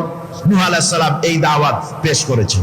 হুদ আলাইহিস সালাম সম্পর্কে কোরআন বলছে, وإلى عاد أخاهم هودا قال يا قوم اعبدوا الله ما لكم من إله غيره আমি আদ সম্প্রদায়ের কাছে তাদের ভাই হুদকে পাঠালাম এবং তিনি এসে তার সমাজের কাছে বললেন ইয়া কাওমে, হে আমার জাতি, হে আমার সম্প্রদায়, উবুদুল্লাহ, এক আল্লাহর গোলামি করো, তিনি ছাড়া তোমাদের কোনো ইলাহ নাই, কোনো আইনদাতা নাই, বিধানদাতা নাই, শাসনকর্তা নাই। সালেহ আলাইহিস সালাম সম্পর্কে আল্লাহ পাক বলেন ওয়া ইলা সামুদ আখাহুম সালিহান قال يا قوم اعبدوا الله ما لكم من إله غيره সালেহ আলাইহিস সালামকে তার জাতির কাছে, সামুদ জাতির কাছে তাদের ভাই সালেহকে পাঠালাম। তিনি জাতির কাছে গিয়ে বললেন, হে আমার জাতি, এক আল্লাহর গোলামি করো, তার দাসত্ব করো, তিনি ছাড়া তোমাদের কোনো ইলাহ নাই, আইনদাতা নাই, বিধানদাতা নাই। এভাবে শুআয়ব আলাইহিস সালামকে পাঠানো হলো মাদিয়ানবাসীদের জন্য এবং বলা হলো, তিনি এসে বললেন, হে আমার জাতি, এক আল্লাহ ছাড়া তোমাদের কোনো ইলাহ নাই। তো এই কথার দ্বারা আমরা কি বুঝলাম? সমস্ত নবীরাই আল্লাহর গোলামির দাওয়াত দিয়েছেন, কোন নবী বলেন নাই ও আমার জাতি তোমরা ফিসামালাহা ওয়াল্লাহু সামিউন আলীম। ফামান ইয়াকফুর বিত-তাগুত, যারা তাগুতকে অস্বীকার করেছে, ওয়া ইউমিন বিল্লাহ, এবং এক আল্লাহর উপরে বিশ্বাস স্থাপন করেছে, ফাকাদ ইসতামসাকা বিল উরওয়াতিল উসকা, তারা এমন এক মহান, এমন এক দৃঢ় অবলম্বন গ্রহণ করেছে যা তাকেই কোনো কিছুই তাকে ধ্বংস করতে পারবে না, বিচ্ছিন্ন করে দিতে পারবে না, ক্ষতিগ্রস্ত করতে পারবে না, বিপর্যস্ত করে দিতে পারবে না, এমন এক অবলম্বন সে গ্রহণ করেছে। তাগুতকে বর্জন করতে হবে এবং আল্লাহর উপর ঈমান আনতে হবে, আল্লাহর গোলামি করতে হবে। এই কথাই কোরআনে কারীমের মধ্যে আল্লাহ সুবহানাহু ওয়া তাআলা বারবার বলেছেন, গোলামি করতে হবে আল্লাহ পাকের। সমস্ত নবীরা বলেছেন ইয়া কওমি, নবীরা কি বলেছেন? হে আমার জাতি। এই দাওয়াত যখন আমাদের নবী দিলেন, বিশ্ব নবী যখন এই দাওয়াত দিলেন, আল্লাহ রাব্বুল আলামিন তার মুখ থেকে এই দাওয়াত যখন পেশ করালেন, তখন তিনি দাওয়াতটা এভাবে দিলেন, ইয়া কওমি বললেন না। হুজুর কি ইয়া কওমি বলেছেন? কখনো বলেন ইয়া কওমি। আল্লাহ হুজুরের মুখ দিয়ে কথা বের করার নাই, যেহেতু হুজুর তো আঞ্চলিক নবী নন, হুজুর তো গোত্রভিত্তিক নবী নন, রাসূল করিম সাল্লাল্লাহু আলাইহি ওয়াসাল্লাম কোন ভাষাভিত্তিক নবী নন। রাসূল কি নবী? সিল্লায়ে কোন না? আল্লাহ পাক কোরআনে কারীমের মধ্যে বলেছেন, কুল ইয়া আইয়ুহান নাসু ইন্নী রাসূলুল্লাহি ইলাইকুম জামিআ। হে নবী, আপনি বলুন, ও মানব সকল, ও পৃথিবীর মানব সকল, আমি আল্লাহর পক্ষ থেকে তোমাদের সকলের জন্য আমি নবী হয়ে এসেছি। সকলের জন্য আমি রাসূল। যেহেতু বিশ্ব নবী, সেহেতু তার মুখ থেকে আল্লাহ পাক ইয়া কওমি বের করেন নাই, ও আমার জাতি, তা না। আল্লাহ পাক তার মুখ থেকে ইবাদতের দাওয়াতটা এভাবে তিনি পেশ করালেন, ইয়া আইয়ুহান নাসু উবুদু রাব্বাকুমুল্লাযী খালাকাকুম ওয়াল্লাযীনা মিন ক্বাবলিকুম লাআল্লাকুম তাত্তাকুন। হে মানব সকল, হুজুরের মুখ থেকে আল্লাহ বের করছেন কি? হে মানব সকল, আইয়ুহান নাস, বিশ্বের সর্বকালের সকল যুগের মানুষকে ডাকা হচ্ছে, পৃথিবীর মানব মণ্ডলীকে ডেকে বলা হচ্ছে, আইয়ুহান নাস, হে মানব সকল, উবুদু রাব্বাকুমুল্লাযী খালাকাকুম, ইবাদত করো, গোলামি করো, দাসত্ব করো সেই রবের যে রব তোমাদেরকে সৃষ্টি করেছেন এবং তোমাদের পূর্বপুরুষদেরও যিনি সৃষ্টি করেছেন, তার ইবাদত করো, তার গোলামি করো। আমার বন্ধুগণ, এই কথাই আল্লাহ রাব্বুল আলামিন কোরআনে কারীমের বহু জায়গায় ইবাদতের কথা আমাদের শোনায়েছেন।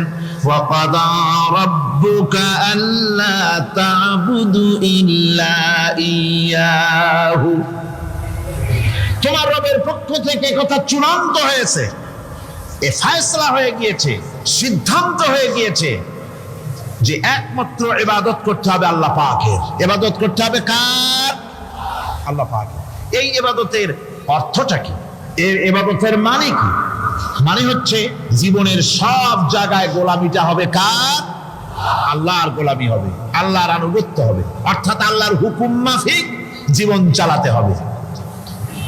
সেই ইবাদত আমরা মনে করেছি নামাজ হচ্ছে ইবাদত, রোজা হচ্ছে ইবাদত, যাকাত হচ্ছে ইবাদত, সদকা ফিতরা ইত্যাদি হচ্ছে ইবাদত, এগুলিকে ইবাদত মনে করেছি। কিন্তু মনে রাখতে হবে শুধু নামাজ, রোজা, হজ, যাকাত ইবাদত নয়। জীবনের মুসলমানদের সব কাজগুলি ইবাদতের মধ্যে হতে হবে, অর্থাৎ আল্লাহর হুকুম অনুযায়ী কাজ করলে তার নাম হবে ইবাদত। ব্যবসা করবেন, হুকুম মানবেন কার?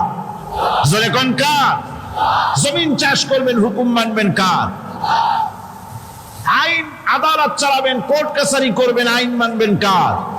রাজনীতি করবেন, আইন মানবেন কার? সমাজনীতি চালাবেন, আইন মানবেন কার?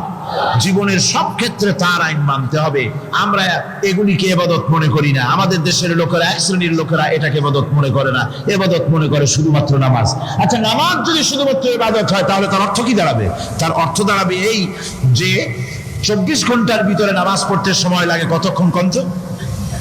5 ওয়াক্ত নামাজ পড়তে, উযু করে পবিত্র হয়ে জায়নামাজ বিছায়া 5 ওয়াক্ত নামাজ পড়তে খুব বেশি 1 ঘন্টাই লাগুক।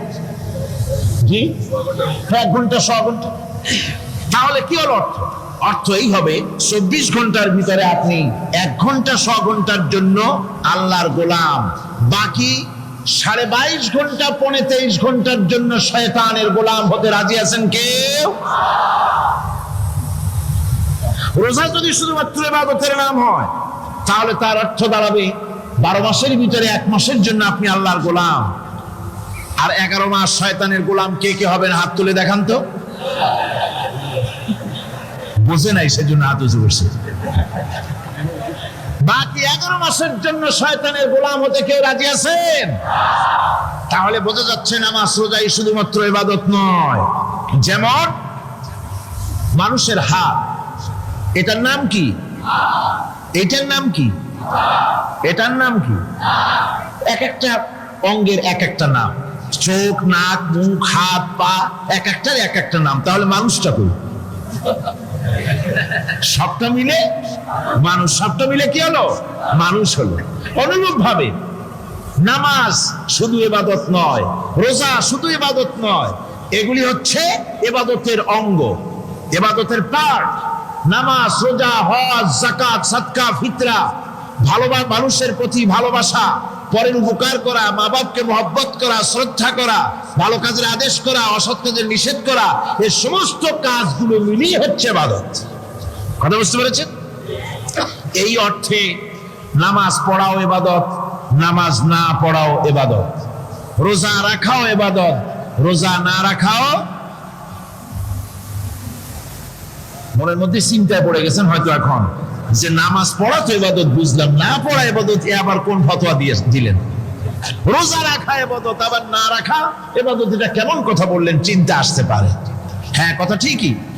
নামাজ পড়া ইবাদত, না পড়াও ইবাদত। সর্বক্ষণ আপনি নামাজ পড়েন, জায়েজ আছে, কিন্তু 24 ঘন্টার ভিতরে 3টা সময় নামাজ পড়া হারাম। কোন কোন সময়?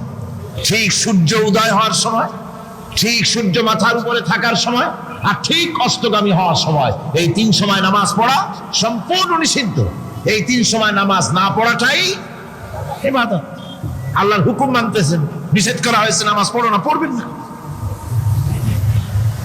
আবার রোজা রাখা, সারা বছর রোজা রাখে, সওয়াব হবে, কিন্তু বছরের 2 ঈদের 5 দিন রোজা রাখাকে হারাম করা হয়েছে। এই সময় রোজা না রাখাটাই। তাহলে কি বোঝা গেল? বোঝা গেল এই জীবনের সমস্ত কাজগুলি আল্লাহর হুকুম মাফিক হওয়ার নামই। আপনি ব্যবসা করতে যাবেন, ওজনে যদি কম না দেন, খাদ্যে যদি ভেজাল না দেন, আর আপনি যদি সততাপূর্ণ ব্যবসা করেন, যতক্ষণ ব্যবসার ওই দোকানে বসা থাকবেন, ফ্যাক্টরিতে বসা থাকবেন, ততক্ষণ পর্যন্ত আপনার ইবাদত হবে। আপনি চাকরি করবেন, আপনি যে কোনো কাজ করেন না কেন আল্লাহর হুকুম মাফিক যদি হয় ইবাদত হয়ে যাবে। এই জন্য আল্লাহ রাব্বুল আলামিন ইবাদত করার জন্যই মানুষকে তৈরি করেছেন। মানুষের কাজ হলো আল্লাহর গোলামি করা, আল্লাহর হুকুম পালন করা। এই হুকুম পালন করতে গিয়ে আল্লাহ পাক হুকুম পালনের জন্য বলছেন ওয়াবুদুল্লাহা ওয়া লা তুশরিকু বিহি শাইআ। ওয়াবুদুল্লাহ, আল্লাহর ইবাদত করো, আল্লাহর গোলামি করো, আর তার সাথে কোনো শরীক স্থাপন করো না। পৃথিবীর মধ্যে আমরা তো সুখ শান্তি চাই, দুনিয়ায় দুমুঠো খেতে চাই। দুই মুঠো যদি খেতে চাই, পড়তে চাই, পৃথিবীর মধ্যে যদি শান্তিতে থাকতে চাই, তাহলে ইবাদত করা লাগবে। ইবাদত করলেই খাবার পাওয়া যাবে। ইবাদত করলে কি পাওয়া যাবে? খাবার পাওয়া যাবে। আল্লাহ রাব্বুল আলামিন কোরআনে কারীমের মধ্যে বলেছেন ফালইয়াবুদু রাব্ব হাযাল বাইত আল্লাযী আত'আমাহুম মিন জু'ইন ওয়া আমানাহুম মিন খাউফ। কুরাইশদেরকে বলছেন, ও কুরাইশরা, এই ঘরের মালিকের ইবাদত করো। কোন ঘর? কাবা ঘর। এই কাবা ঘরের মালিক কে? আল্লাহ। এই ঘরের মালিকের ইবাদত করো। কি হবে তাহলে? এই ঘরের মালিকের ইবাদত যদি করো, দাসত্ব যদি করো, আনুগত্য যদি করো, তার গোলামি যদি করো, তাহলে কি হবে? আল্লাযী আত'আমাহুম মিন জু', তিনি তোমাদের ক্ষুধার সময় খেতে দিবেন। সুবহানাল্লাহ। কর ক্ষুধার সময় খাবার পাবে। ওয়া আমানাহুম মিন খাউফ, আর যখন বিপদ আসবে, মুসিবত আসবে, সন্ত্রাস সৃষ্টি হবে, বিপদ মুসিবত আসবে, ভীতি আসবে, ভীতির সময় আমন নিরাপত্তা পয়দা করে দিবেন আল্লাহ সুবহানাহু ওয়া তাআলা এই ইবাদতের মাধ্যমে। সুতরাং আমার ইবাদত করো। আর যদি জান্নাতে যেতে চাও, কি বলেন, আমরা কি বেহেশতে যেতে চাই? আর যারা কথা কইলেন না, আমরা কি জান্নাতে যেতে চাই? অবশ্যই আল্লাহর জান্নাতে যেতে চাই। আল্লাহ পাক বলেন, আমার জান্নাতে যদি যেতে চাও তাহলে ইবাদত করা ছাড়া পথ নাই। ফাদখুলি ফি ইবাদি ওয়াদখুলি জান্নাতি, আমার বান্দার মধ্যে শামিল হও, আমার গোলামির মধ্যে শামিল হও, আমার ইবাদত করো জীবনের সকল ক্ষেত্রে, আমার গোলামির মধ্যে শামিল হও, আমার জান্নাতে চলে যাও। সুবহানাল্লাহ বিহামদিহি। আমার গোলাম হওয়া ছাড়া, আমার গোলামি করা ছাড়া জান্নাত পাওয়া যাবে না। আমার বন্ধুগণ, এবার আল্লাহ রাব্বুল আলামিন বলছেন, যদি আমার সঙ্গে দেখা করতে চাও, আল্লাহর সঙ্গে যদি কোনো বান্দা দেখা করতে চায়, আমরা আল্লাহরে দেখতে চাই কিনা? চাই কিনা আল্লাহকে দেখতে? আল্লাহ পাক বলছেন, আমারে যদি দেখতে চাও, ফামান কানা ইয়ারজু লিকা রাব্বিহি ফালইআমাল আমালান সালিহান ওয়ালা ইউশরিক বিইবাদাতি রাব্বিহি আহাদা। আমার সঙ্গে যদি দেখা করতে চাও, তোমাদের মধ্য থেকে কেউ যদি আমার সাথে দেখা করতে চায়, সে যেন ভালো কাজ করে, ভালো আমল করে, আর আমার ইবাদতের সঙ্গে কাউকে যেন শরীক না বানায়, তাহলেই আমার সঙ্গে কিয়ামতে দেখা হয়ে যাবে। জোরে বলেন সুবহানাল্লাহ। আল্লাহর সঙ্গে দেখা করতে হলে তার ইবাদত করতে হবে, গোলামি করতে হবে, এবং কাউকে শরীক স্থাপন করা যাবে না।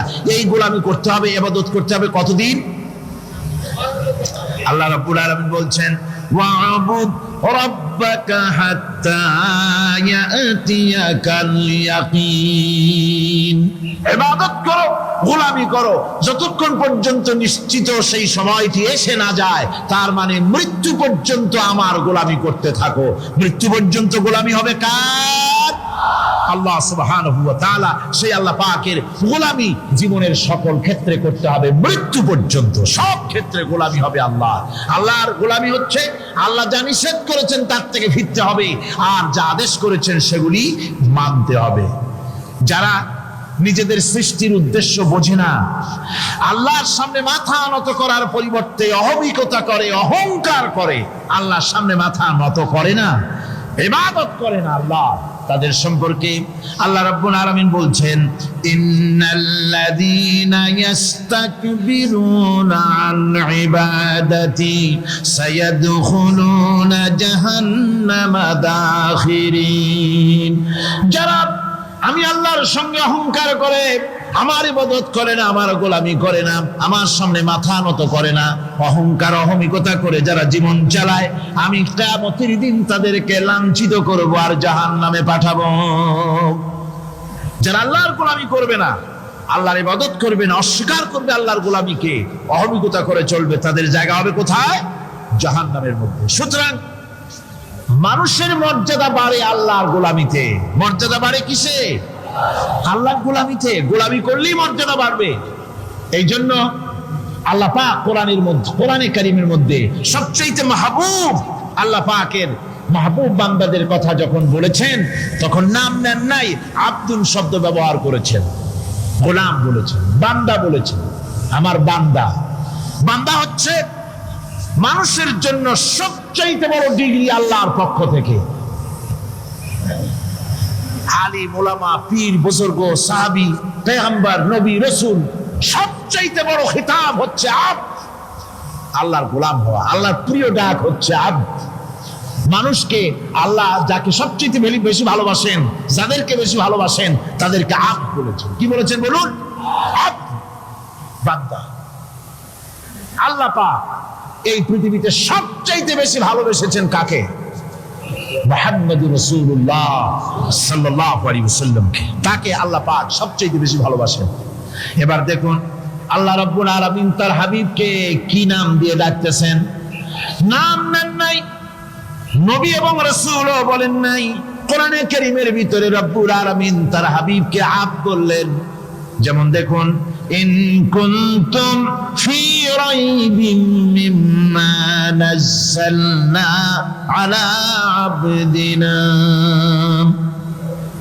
আমি যে কিতাব নাজিল করেছি আমার বান্দার উপরে, তোমাদের যদি সন্দেহ হয়, এই যে বান্দা আমার আব্দের উপরে নাজিল করেছি, এই আব্দকে মুহাম্মদুর রাসূলুল্লাহ সাল্লাল্লাহু আলাইহি ওয়াসাল্লাম আব্দ। অর্থাৎ সবচেয়ে প্রিয় ডাক হচ্ছে আল্লাহর পক্ষ থেকে বান্দার জন্য আব্দ। স্নেহপূর্ণ নাম, স্নেহপূর্ণ ডাক, মহব্বতপূর্ণ ডাক। অন্য আয়াতে আমরা দেখতে পাই, তাবারাকাল্লাযী নাযালাল ফুরকানা আলা আবদিহি লিয়াকুনা লিল আলামিনা নাযীরা। অতীব বরকতপূর্ণ সেই মহান সত্তা যিনি তার বান্দার উপরে ফুরকান নাজিল করেছেন। হুজুরের নাম নেন নাই, রাসূল বলেন নাই, বলেছেন আব্দ। কি বলেছেন? আব্দ, আমার বান্দা। এরপরে আল্লাহ রাব্বুল আলামিন অন্য আয়াতে বলেছেন, সুবহানাল্লাযী আসরা বিআবদিহি লাইলাম মিনাল মাসজিদিল হারামি ইলাল মাসজিদিল আকসা। সমস্ত দুর্বলতা, অক্ষমতা থেকে মুক্ত সেই মহান সত্তা যিনি তার বান্দাকে রাতের একটি অংশে ইসরা করিয়েছিলেন। এখানে আব বলে আল্লাহ পাক বুঝিয়েছেন কার কথা? কার কথা বুঝালেন? রাসূল করিম সাল্লাল্লাহু আলাইহি ওয়াসাল্লামের কথা, তার কথাই বুঝালেন। তিনি হচ্ছেন আব্দ। সুতরাং আব্দিয়ত, গোলামি, আল্লাহর গোলামি হলো জীবনের সবচাইতে বড় কথা। আল্লাহর গোলাম হওয়ার চাইতে বড় আর কিছু নাই পৃথিবীতে। আমরা হচ্ছে আল্লাহর গোলাম। যারা বলেন আমরা কি? আমরা যে গোলাম, সে কথা বলতে মনে হয় কারো কারো একটু লজ্জা লাগে যে আমি চৌধুরী মানুষ বা অমুক একটা লোক, অমুক একজন সম্মানী লোক, গোলাম আমি, এটা বলা কি লজ্জার কথা। এরকম একটু মনে মনে কোনো অসুবিধা কারো হয় নাকি? জোরে কোন তো আমরা কি? কার গোলাম? সুবহানাল্লাহ, আল্লাহ। আমরা এমন মহান সত্তার গোলাম, মহান সত্তার বান্দা, যার সমকক্ষ এই পৃথিবীতে কেউ নাই, আকাশেও কেউ নাই। প্রচন্ড ক্ষমতার মালিক এমন এক মহান সত্তার গোলাম আমরা। সুতরাং গোলামিটা করতে হবে সব ক্ষেত্রে। গোলামিটা হচ্ছে না, আমাদের গোলামি হচ্ছে না। আমাদের জমিনে আমরা জমিন চাষ করি, আল্লাহর গোলামি সেখানে করি না। জমিন চাষ করতে গিয়ে, লাঙ্গল দিয়ে চাষ করতে গিয়ে পরের জমিনের আইল ঠেলে না, এমন এলাকা খুব কম আছে। অবশ্য চট্টগ্রামের কথা ভিন্ন, এখানে ঠেলাঠেলি করে না, এখানেও করে। তো কেমন গোলাম হলাম? জমিনে চাষ করতেছি, পরের জমিনের আইল ঠেলতেছি, যা নিষেধ করা হয়েছে আমরা সেটা করতেছি। আল্লাহ নিষেধ করছেন সুদ খেও না, আমরা সে সুদের মধ্যে যাচ্ছি। আল্লাহ নিষেধ করেছেন জুয়া খেলতে, সেই জুয়া খেলা হচ্ছে। মদ খেতে নিষেধ করেছেন, সেই মদ খাওয়া হচ্ছে। অর্থাৎ যা যা নিষেধ করা হয়েছে সমাজের মধ্যে সেগুলি বেশি করে চলতেছে, ঠিক কিনা? তাহলে কি বান্দা হতে পারলাম? বান্দা হতে পারি নাই, গোলাম হতে পারি নাই। গোলাম হতে হবে আল্লাহ পাকের। কি হতে হবে? যেরকম গোলাম হতে হবে জীবনের সকল ক্ষেত্রে। আল্লাহর হক বান্দার উপরে কি, আর বান্দার উপরে আল্লাহর হক কি, এ ব্যাপারে একটি হাদিস এসেছে। وعن معاذ بن جبل رضي الله تعالى عنه قال كنت رديف النبي صلى الله عليه وسلم على حمار فقال لي يا معاذ أتدري ما حق الله على العباد وما حق العباد على الله؟ হযরত মুআজ বলছেন, আমি রাসূল করিম সাল্লাল্লাহু আলাইহি ওয়াসাল্লামের গাধার পৃষ্ঠে হুজুরের পেছনে বসা ছিলাম। হুজুর আমাকে জিজ্ঞেস করলেন, মুআজ তুমি কি জানো বান্দার উপরে আল্লাহর হক কি আর আল্লাহর উপরে বান্দার হক কি? কুলতু আল্লাহু ওয়া রাসূলুহু আ'লাম, বললাম আল্লাহ এবং তার রাসূল খুব ভালো জানেন। আমি কি করে জানবো? আল্লাহ এবং তার রাসূল খুব ভালো জানেন। قال حق الله على العباد أن يعبدوه ولا يشركوا به شيئا। বান্দার হক হচ্ছে আল্লাহর উপরে এই যে বান্দা গোলামি করবে আল্লাহ, ইবাদত করবে আল্লাহ, আর আল্লাহর সাথে কাউকে শরীক স্থাপন করবে না। এটা হচ্ছে আল্লাহর উপরে কার হক? বান্দার হক। আর আল্লাহর হক হচ্ছে বান্দার উপর কি? ওয়া হাক্কুল ইবাদি আলাল্লাহ আল্লাহ ইউআযযিবা মান লা ইউশরিকু বিহি শাইআ। বান্দার উপর আল্লাহর হক হচ্ছে যে বান্দা আল্লাহর গোলামি করবে আর শরীক স্থাপন করবে না আল্লাহর সাথে, আল্লাহ তাকে শাস্তি দিবেন না। সুবহানাল্লাহ ওয়া বিহামদিহি। আল্লাহ তাকে আযাব দিবেন না, আল্লাহ তাকে শাস্তি দিবেন না। সুতরাং তাওহীদের আকীদা মজবুত হতে হবে। আখিরাতের কামিয়াবি এর উপরে নির্ভরশীল। আমরা যদি আখিরাতে কামিয়াবি চাই, কি বলেন, আখিরাতে কি আমরা জীবনের সফলতা চাই? জোরে বলেন, সফলতা চাই। আখিরাতের কামিয়াবি যদি চাই, জাহান্নাম